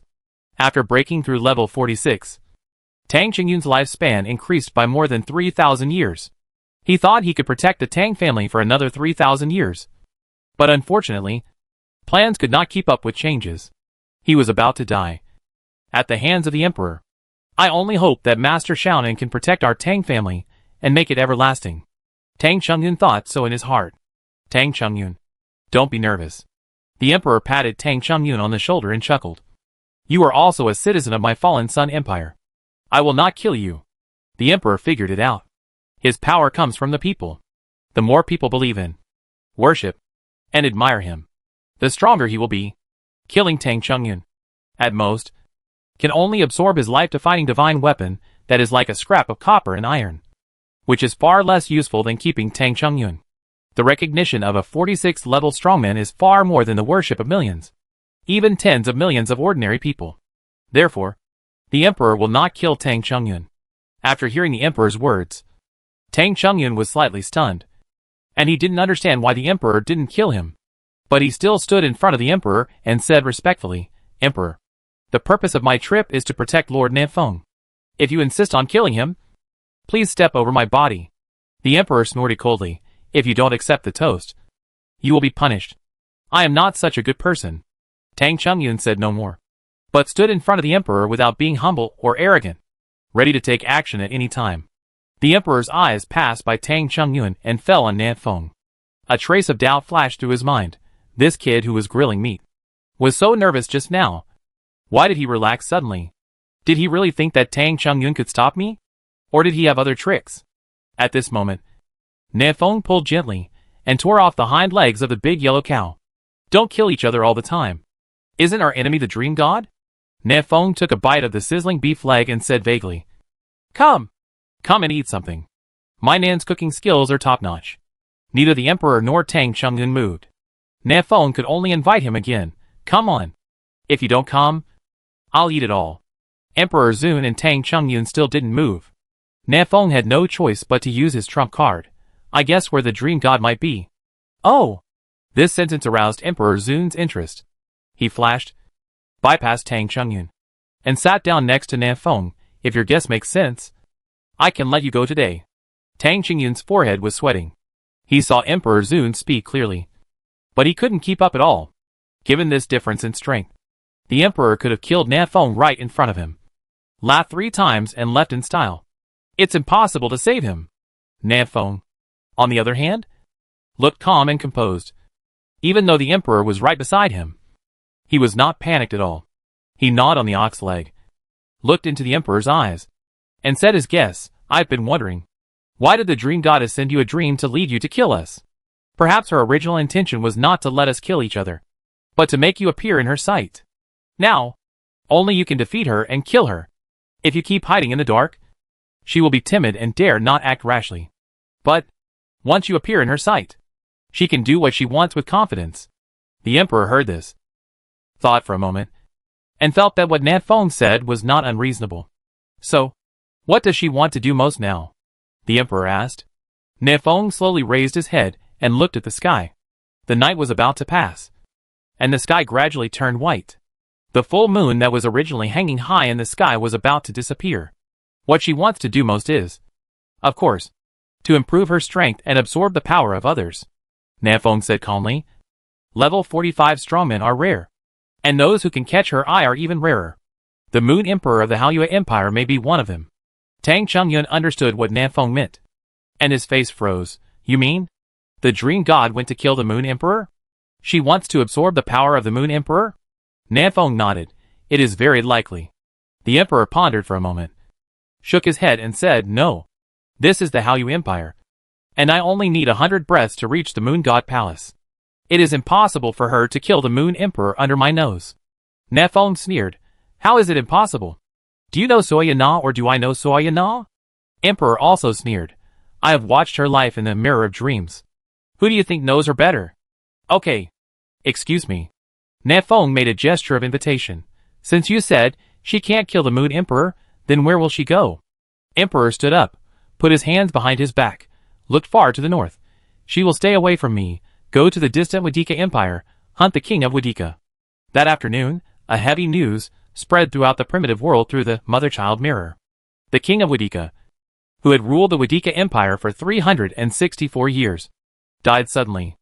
A cold woman, carrying the huge head of the king of Wadika, ascended the throne of the Wadika Empire step by step. In this empire where the average height of the people is up to 5 meters, a petite woman with a height of only 1.78 meters became the new king of the Wadika Empire. Na Feng took the sub-mirror, stared at the woman sitting on the throne in the mirror, and sighed. She is level 46. Before, the emperor had been in seclusion in the secret room of the imperial palace and had not shown up. This made the cautious Suaya Na dare not make too much noise, fearing that the emperor would suddenly come to her side and attack her. Last night, when Soya Na knew the exact location of the emperor, she almost did not hesitate to go straight to the Wadika Empire. She killed the king of Wadika and 3 generals of the same level 45 with thunderous means, breaking through the 46th level in one fell swoop. At the same level of 46, she was no longer afraid of the emperor. She even stopped hiding herself, and appeared in front of the world as the new king of Wadika. Sub-mirror, in the mirror, Sayana's face was cold, her eyes were fixed on the screen, and a hint of ridicule appeared on the corner of her mouth. Na Feng was stunned, and quickly looked behind him. Emperor, she is looking at you. Emperor put his hands behind his back, and his cold and arrogant eyes also looked at Sayana in the mirror. They seemed to be staring at each other across countless spaces, and their eyes were filled with murderous intent. She is declaring war on me. Emperor sneered. Well, if it continues to drag on, my chance of winning will only get lower and lower. Let's take this opportunity to end it. His eyes swept over Tang Chungyun, and finally looked at Na Feng, and smiled. In this battle, I only have 50% chance of winning. I promised the teacher that I would use your life to accompany you into his death. I don't want to break my promise to the teacher, so Na Feng, you die first. Chapter 719 Zhao Family Guards? Sakura man? So Natfong, you go and die first. As he spoke, a stream of dark green poisonous gas gushed out from the sleeves of the Emperor. Natfong remembered that. This was the method of Diyuan. The Emperor wanted to use Diyuan's method to kill him. Why do you change your attitude faster than turning a page of a book? I treated you to barbecue this morning. Facing the Emperor's attack, Natfong looked calm. The reason why he was so calm was that he was not afraid of poison. With a tactical mask and tactical mecha, no poisonous gas can enter his body. Moreover, he does not think that the Emperor can kill him. Because Xiaonan is here. You don't seem to be afraid of me. The Emperor stared at Natfong coldly and said, It seems that you still have a backup plan. Is it that little girl? However, I didn't notice that she was nearby. Natfong did not speak, pretending to be an expert. In fact, Natfong could not sense Xiaonan's location, but just guessed that she was nearby. But what if he is not here? That would be very embarrassing. Even embarrassing to death. So Natfong could only smile, showing a confident look, to confuse Emperor Zun. The dark green poison gas surrounded Natfong, but Natfong and the poison gas was not affected at all. Sure enough, there are still strong people protecting you. Emperor Zun snorted coldly. Emperor Zun thought that after breaking through level 46, he would be the strongest in the primitive world today. But when he really reached level 46, he found that in some hidden corners of this world, there are still a few old guys who have not been born for thousands or tens of thousands of years, who are not weaker than him in strength. For example, in the ancient forest, there is a beast that is more powerful than him. For example, under the sea of no form, there is an ancient and terrifying beast. Sleeping. These are all existences that the Emperor at level 45 had never discovered. The Emperor knew that there are always people who are better than you. And there are always better things. Even if there is a level 47 strongman protecting Natfong behind him, he would not feel strange. He waved his long sleeves, and the poisonous gas in the sky was all taken back into his sleeves. You are lucky, Natfong. The Emperor adjusted his robe and slowly floated into the air. I still need to save my fighting power to fight the God of Dreams. The powerful man behind you, wait until I come back and ask him for advice. In an instant, the Emperor disappeared in front of Natfong. Ha. The fake smile on Natfong's face turned into a real smile. Sure enough, his guess was not wrong at all. Xiaonan was behind him, always protecting him silently. Xiaonan. You are, Grandpa Tang, are you okay? Natfong looked up and called Xiaonan twice, and suddenly found that Tang Qingyun's face turned green, looking like he was poisoned. Tang Qingyun looked solemn, and waved at Natfong. He sat down cross-legged, and the magic power in his body surged, and the poison was quickly discharged. I didn't expect that the Emperor is also good at using poison. Tang Qingyun sighed. I was poisoned in an instant. Fortunately, the Emperor didn't take action just now. Otherwise Tang Qingyun, who was poisoned, would be defeated within 100 breaths. Natfong saw that Tang Qingyun had recovered, and he was relieved. It's good that you are okay. The Emperor was still too strong. If Xiaonan hadn't protected him in secret, Natfong really didn't know how he would live. By the way, where is Xiaonan? Natfong looked around in confusion. The Emperor had left, and everyone here was his own people. There was no need for Xiaonan to continue hiding in the dark. Right? He called Xiaonan's name a few more times, but there was no response at all. This made Nanfeng's face freeze. Could it be that Xiaonan was not around at all? Impossible, absolutely impossible. If Xiaonan was not around, how could the Emperor let him go? Why did the Emperor say, the powerful man behind you, I will ask him for advice after I come back? But why didn't Xiaonan show up? Tang Qingyun patted his chest, adjusted his breath, and asked doubtfully, is Lord Xiaonan here too? She should be here, right? But why didn't she come out? Nanfeng scratched his head, a little puzzled. Tang Qingyun slowly said, but Miss Xiaonan told me that she was going to the Sea of No Form. In fact, before Nanfeng went to the Tang Mansion, Xiaonan arrived at the Tang Mansion before him. She asked Tang Qingyun to protect Nanfeng, and mentioned that she was going to the Sea of No Form to find something. After listening to Tang Qingyun, Nanfeng's face turned black. So Xiaonan didn't come at all? The reason why the Emperor didn't kill him was because his tactical mask and tactical mecha blocked the poison. So the Emperor mistakenly thought that there was a strong man protecting him. Damn, this is a lie. It was too thrilling. Now thinking back to the situation just now, Nanfeng still has a little fear. If the Emperor didn't use poison, or if he added any more attacks, Nanfeng would be dead. This girl Xiaonan is not reliable at all. Well, in front of the Emperor, Tang Chungyun is not reliable either. And I have to rely on myself. Suyana is already level 46. And Long Wudi will probably be there soon. I have to speed up the progress. Nanfeng murmured. Otherwise, it's not reliable to always rely on others for protection. Just as he was thinking, a chaotic sound of footsteps came from the direction of Yukong City. Nanfeng knew the leader. It was Zhao Jiao, a member of the Zhao family whom he had met several times before in Liyun City.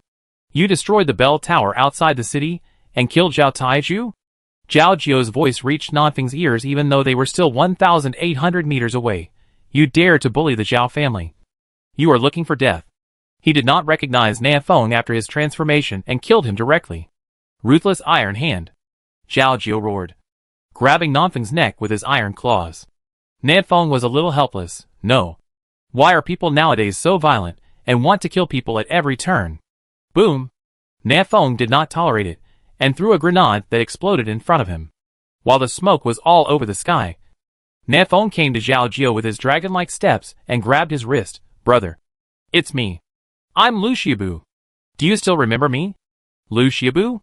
Zhao Jiao's thoughts instantly returned to the days when he was still in Liyun City. This silly boy in front of him turned out to be the chosen one Lu Xiaobu? Lu Xiaobu, why did you kill my Zhao family? Zhao Jiao looked at Nanfeng and said in a deep voice. Oh, I forgot. I should call you the Lord of Nanfeng City.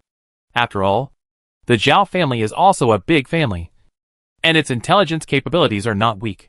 They had already investigated the true identities of Lu Xiaobu and Duan Kuan. One is Nanfeng, the other is Long Wudi. Both are among the best among the chosen ones of this year. I killed him, of course I have my reasons. That Zhao Taiju is such a piece of shit. The smoke slowly dissipated. Nanfeng released Zhao Jiao's wrist, and talked about what Zhao Taiju did. Tang Chungyun was listening silently behind him, and occasionally added a few words. At the same time, the group of Zhao family guards brought by Zhao Jiao also stopped 500 meters away, and lowered their heads to whisper. Was that a grenade? Grenade? Is that person Nanfeng from Longhua? Baga. Why is Nanfeng here? Did our assassination of Longhua's chosen one come to light? Shh. You idiot. Don't say such things. Asshole. Nanfeng, who was talking non-stop, shut up and slowly turned his head to look at the group of Zhao family guards. Heh, I didn't notice just now. How come the guards you brought with you are all Sakura people? Nanfeng's hand was as fast as lightning, and he grabbed Zhao Jiao's neck. Also, what do they mean by assassinating Longhua's chosen one just now? Chapter 720. You are not Zhao Jiao. Zhao Jiao was clamped by Nanfeng's neck, and his face was red in a few seconds. Ruthless iron claw. He roared in his heart, and the hand with the iron claw grabbed Nanfeng's bird. Nanfeng's face changed instantly. The presumptuous guy actually used the trick of monkey stealing peaches. Nanfeng swung his hand, throwing Zhao Jiao out, and he hit a big tree. Crack. The trunk was broken in half and collapsed. Nanfeng, you are so brave. Zhao Jiao stood up with a vicious look on his face. Today, you don't want to leave alive. He took a horse stance, posed a fighting posture, and looked quite capable. But Nanfeng still found something wrong. When he was in Liyun City, he had met Zhao Jiao several times. Zhao Jiao didn't fight like this. How come he hadn't seen him for a few months, and even his fighting habits had changed? Zhao Jiao didn't know what Nanfeng was thinking. He shouted to the guards 500 meters away, "Go kill him!" Then he saw, the group of chosen ones from Sakura country all ran away. Zhao Jiao, ? Nanfeng, his.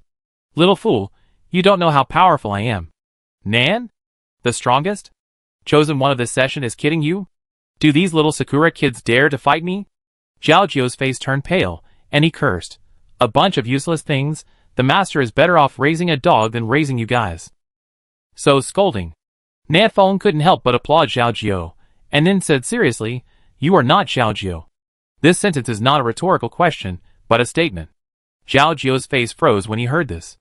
Nanfeng could hear his heartbeat quicken a lot. "Mr. Tang, please help me catch those little Sakura people." Nanfeng temporarily left Zhao Jiao aside, turned to Tang Chungyun and said, They can teleport, you better hurry up. Don't let them all run away. Nanfeng saw that. Several Sakura country chosen had teleported away. There were still some left, all watching the situation here, ready to escape at any time. Leave it to me. Tang Qingyun's figure flashed, and he chased after them. In the open space here, only Zhao Jiao and Nanfeng were left.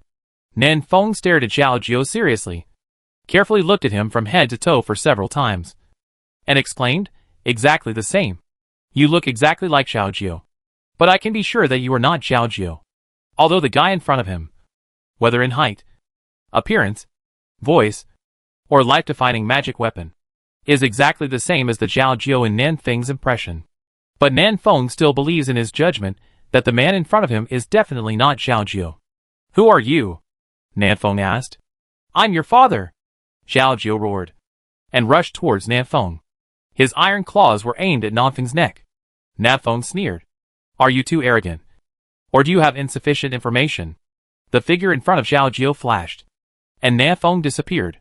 Before he could find Nanfeng's trace, his arms were twisted and bent by a huge force, and the severe pain made his forehead instantly covered with cold sweat.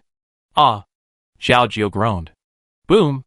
Nanfeng appeared behind him and kicked him on the back, knocking him to the ground. "Now tell me, who is whose father?" Nanfeng walked slowly towards Zhao Jiao, blocking his sunlight, like a demon. Zhao Jiao took a deep breath, which would ease his pain a little. Then, he looked at Nanfeng coldly and said with a smile, "I am your father." Crack! Nanfeng broke Zhao Jiao's knee with one foot. Zhao Jiao rolled on the ground in pain. He yelled like a madman, "You can't kill me, Nanfeng! You can't kill me!" Boom! Headshot. Nanfeng shot Zhao Jiao in the head and snorted coldly, "I'll spoil you." "Can't kill you? Do you think you are dragon invincible?" The fake Zhao Jiao is only level 43, and the experience points he can provide to Nanfeng are pitifully few. Fortunately, he is not completely useless. At least his life-defining magic weapon is what Nanfeng needs most at the moment. Nanfeng took 2 steps forward, picked up a gray ball of light, and used Eye of Insight to take a look. Nice. A-level life-defining magic weapon. Can be absorbed. Nanfeng was very happy. His life-defining magic weapon can finally be upgraded again. Absorb. Absorption failed. Nanfeng's smile froze on his face. What's going on? This iron claw is an A-level life-defining magic weapon. Right? How could it fail to absorb? He tried several more times, but without exception, all ended in failure. Nanfeng pondered for a moment and found something wrong. No. The power in this life-defining magic weapon does not come from the god of creation.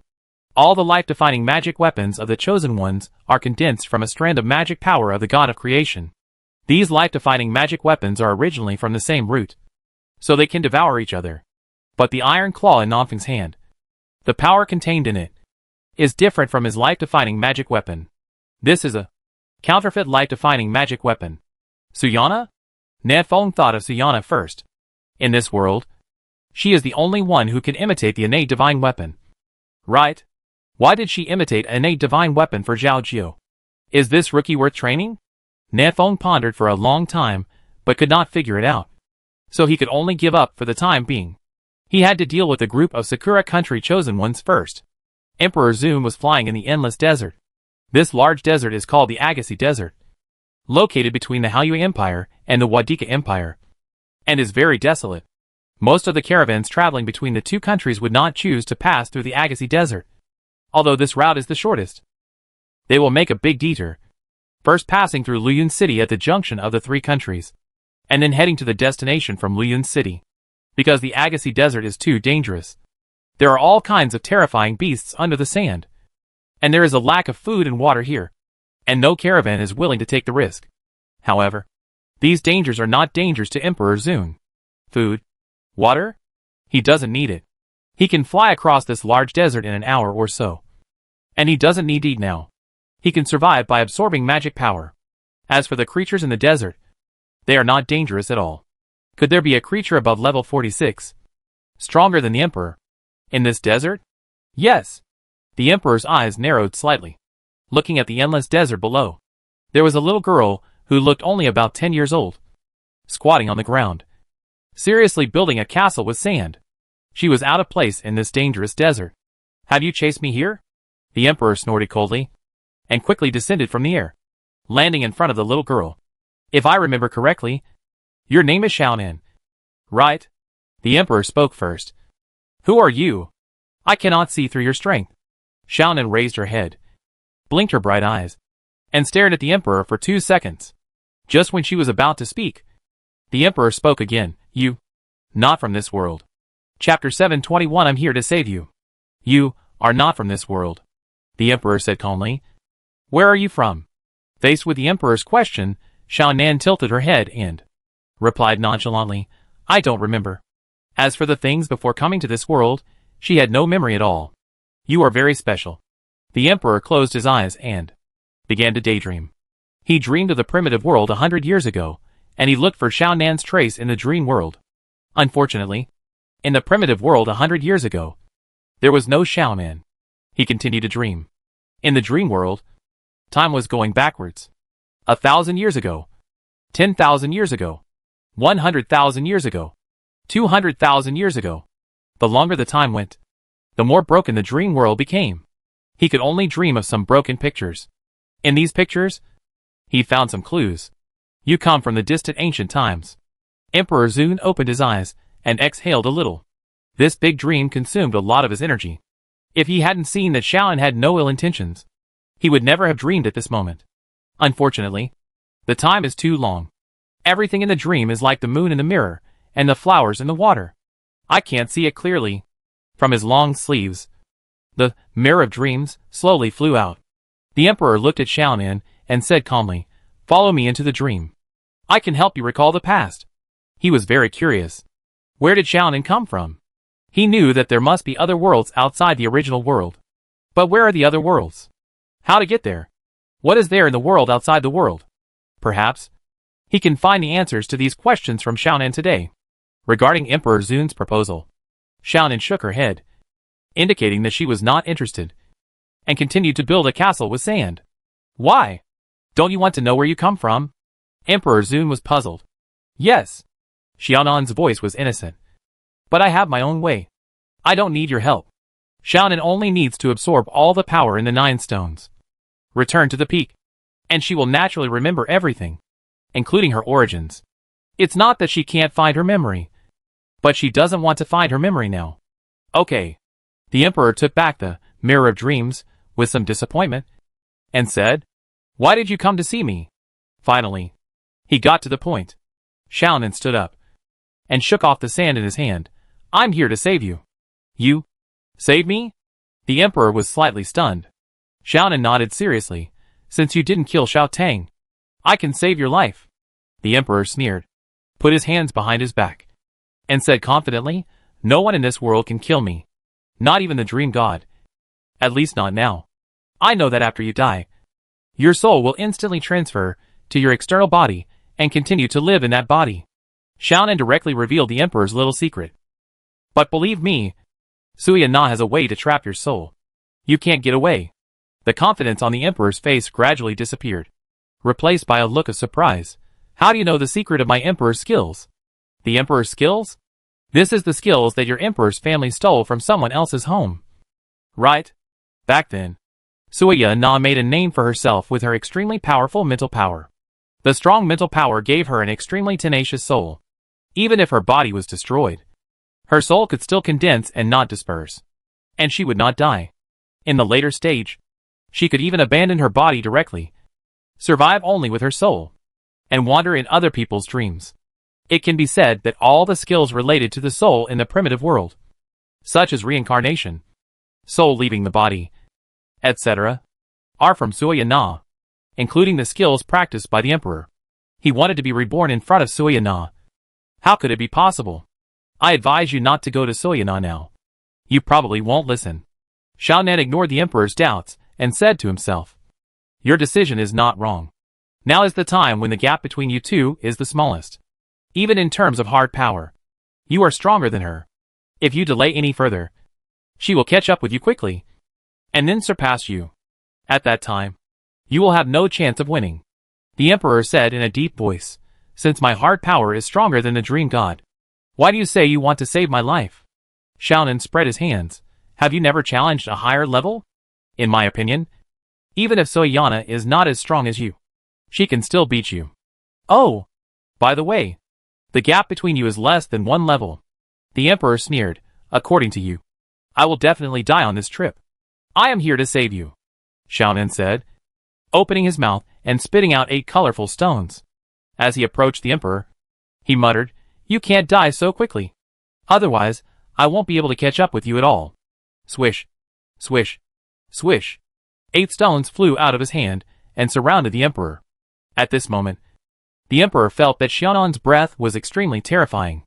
But this breath came quickly, and it went away even faster, disappearing without a trace in an instant. You, the Emperor, who had recovered from his shock, was about to speak.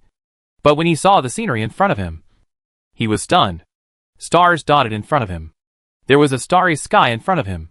This was outside the 9 heavens. The Emperor closed his eyes, and his mind sank. At the same time, in the Agassi desert of the primitive world, Dichi took a step back in shock. You swapped my position with the incarnation? Dichi looked at the little girl in front of him, who was not even half his height, and was shocked.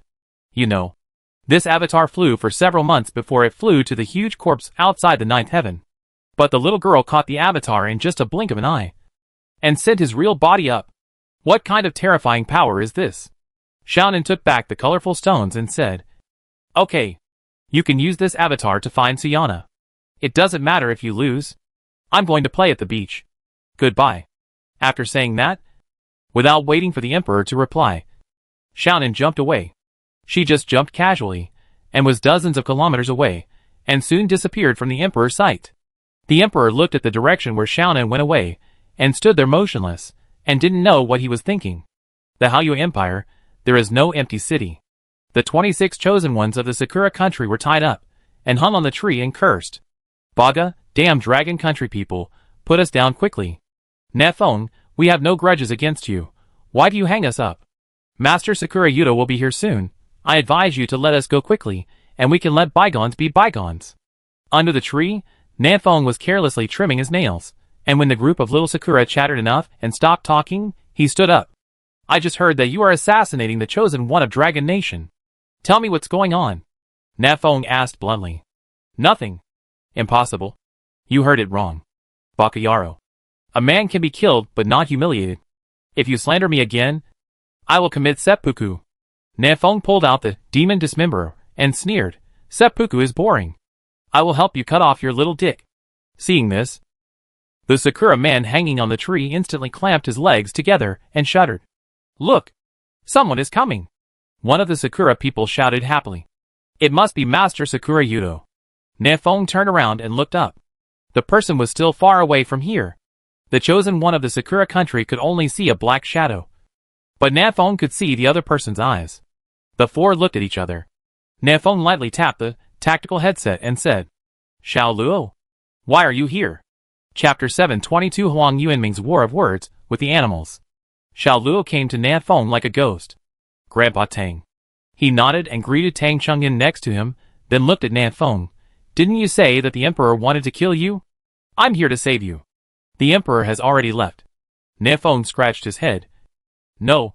You're here to save me? You're more like giving yourself away. That's the Emperor. He tied his hands and feet. We can't beat him. He's already left. Xiao Luo murmured. His body turned into dots of magic, floating in the air. After a while, another Xiao Luo emerged from the woods. Then I'm relieved. Nanfeng. This is Xiao Luo's real body.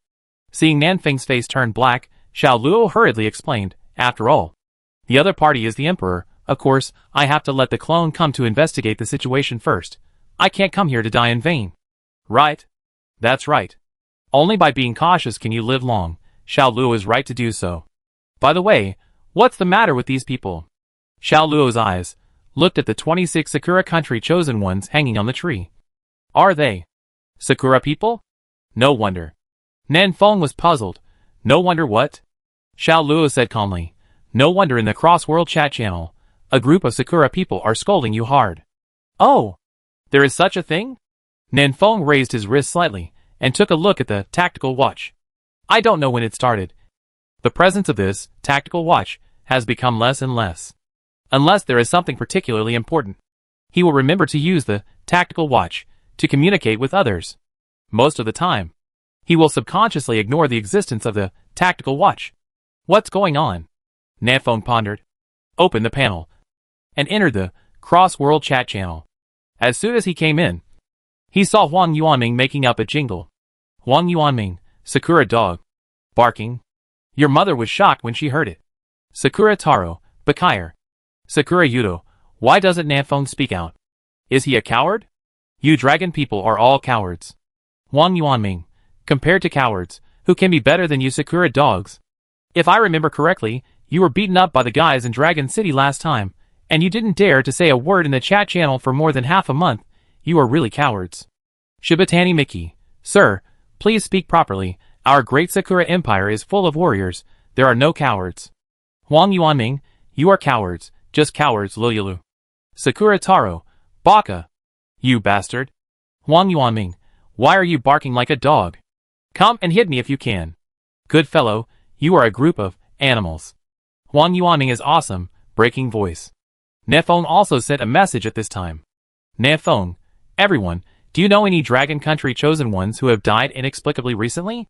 In Dragon City and South City, there will definitely be no chosen ones who died inexplicably. Because the cause of death of every chosen one will be investigated clearly. But Dragon Country is not only Dragon City and South City. Dragon Country has a large population. In addition to Dragon City and South City, there are many cities built by Dragon Country chosen ones. For example, the Ghost Xuanqing. His Xuanqing is full of Dragon Country chosen people. In the mist, these large and small Dragon Country cities are basically built around Dragon City and South City. They are lively and can take care of each other. Of course, there are also some who are not so sociable, who like to be alone, have their own small teams, and have not joined the big family of Dragon City and South City. They stay away from the big team, do what they like in their favorite places. If the Sakura people are really assassinating the Dragon Country's chosen, then their target must be this group. In the chat channel, Sakura Yudo, Nanfeng, don't change the subject. Immediately, release our Sakura Country's warriors. Nanfeng, no. You bite me? Stupid dog. Sakura Taro, you? Vulgar. Shibatani Miki, Mr. Nanfeng. During this period, our Sakura Country has no conflict with your Dragon Country. Why do you want to arrest our people? Do you want to provoke confrontation between the two countries? Nanfeng, yes. What's the matter? Even if I want to destroy your Sakura Country now, what can you do to me? Sakura Yudo, huh? Nanfeng, don't think you are invincible at level 45. We also have strong people at level 45 in Sakura Country.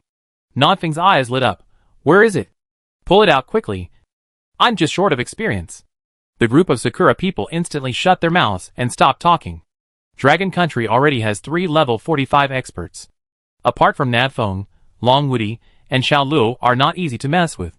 If you kill a level 45 expert in your own country because of a verbal attack on the internet, it will be a big loss.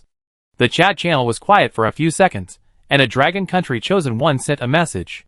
Kong Joshua Nanfeng, I have several friends who died suddenly last month. I always thought they were wiped out by ferocious beasts, but now I hear you say that. It seems there is another reason? Nanfeng, where did your friends die? Kong Jiaoshu, in the territory of Haoyu Empire. I don't know the exact location. Another Dragon Country chosen one said, Haoyu Empire? We have a buddy in our war zone who died near Chaoyang City in Haoyu Empire the day before yesterday. I don't know how he died. In the next 10 minutes, many Dragon Country chosen ones came one after another, all saying that someone they knew died in the territory of Haoyu Empire. Nanfeng counted the number of people. There were 17 dead. They were not the chosen ones of Longcheng and Nancheng.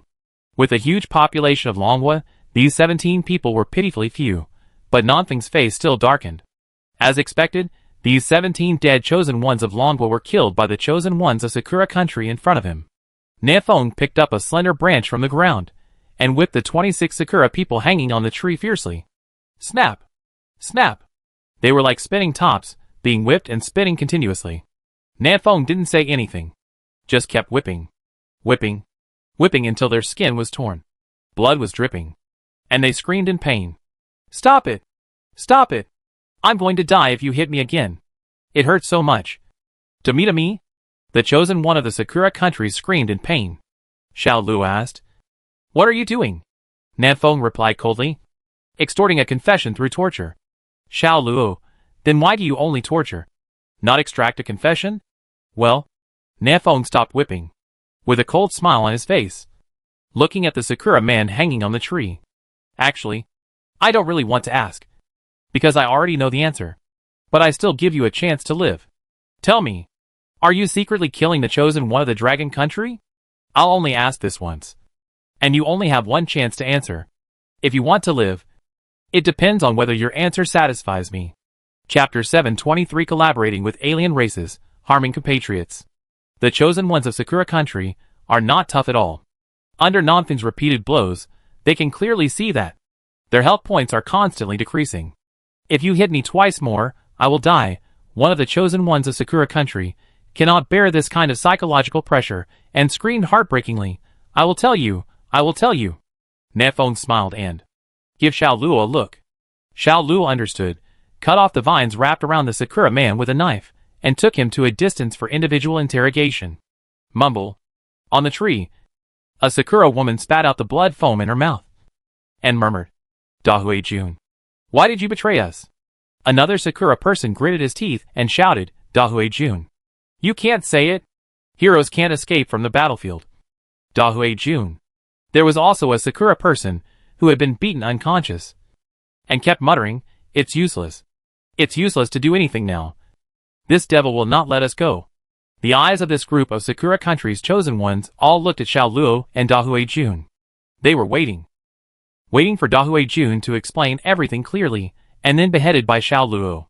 Then, they would laugh at Dahui Jun for being spineless, a coward, and finally stand up straight and die bravely. Unfortunately, the next scene surprised them.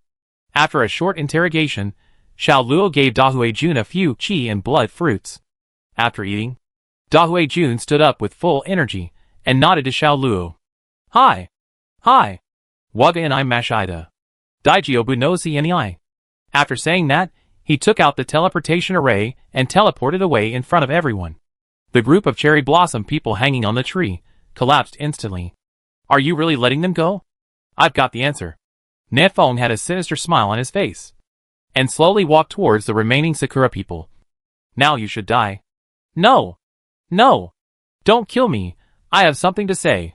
A chosen one named Mieko screamed, There are many things that Dahui doesn't know, only I know. Nanfeng sneered, Oh? Then tell me. Mieko pretended to be pitiful, and sobbed while speaking, In fact, those dragon people, we didn't kill them.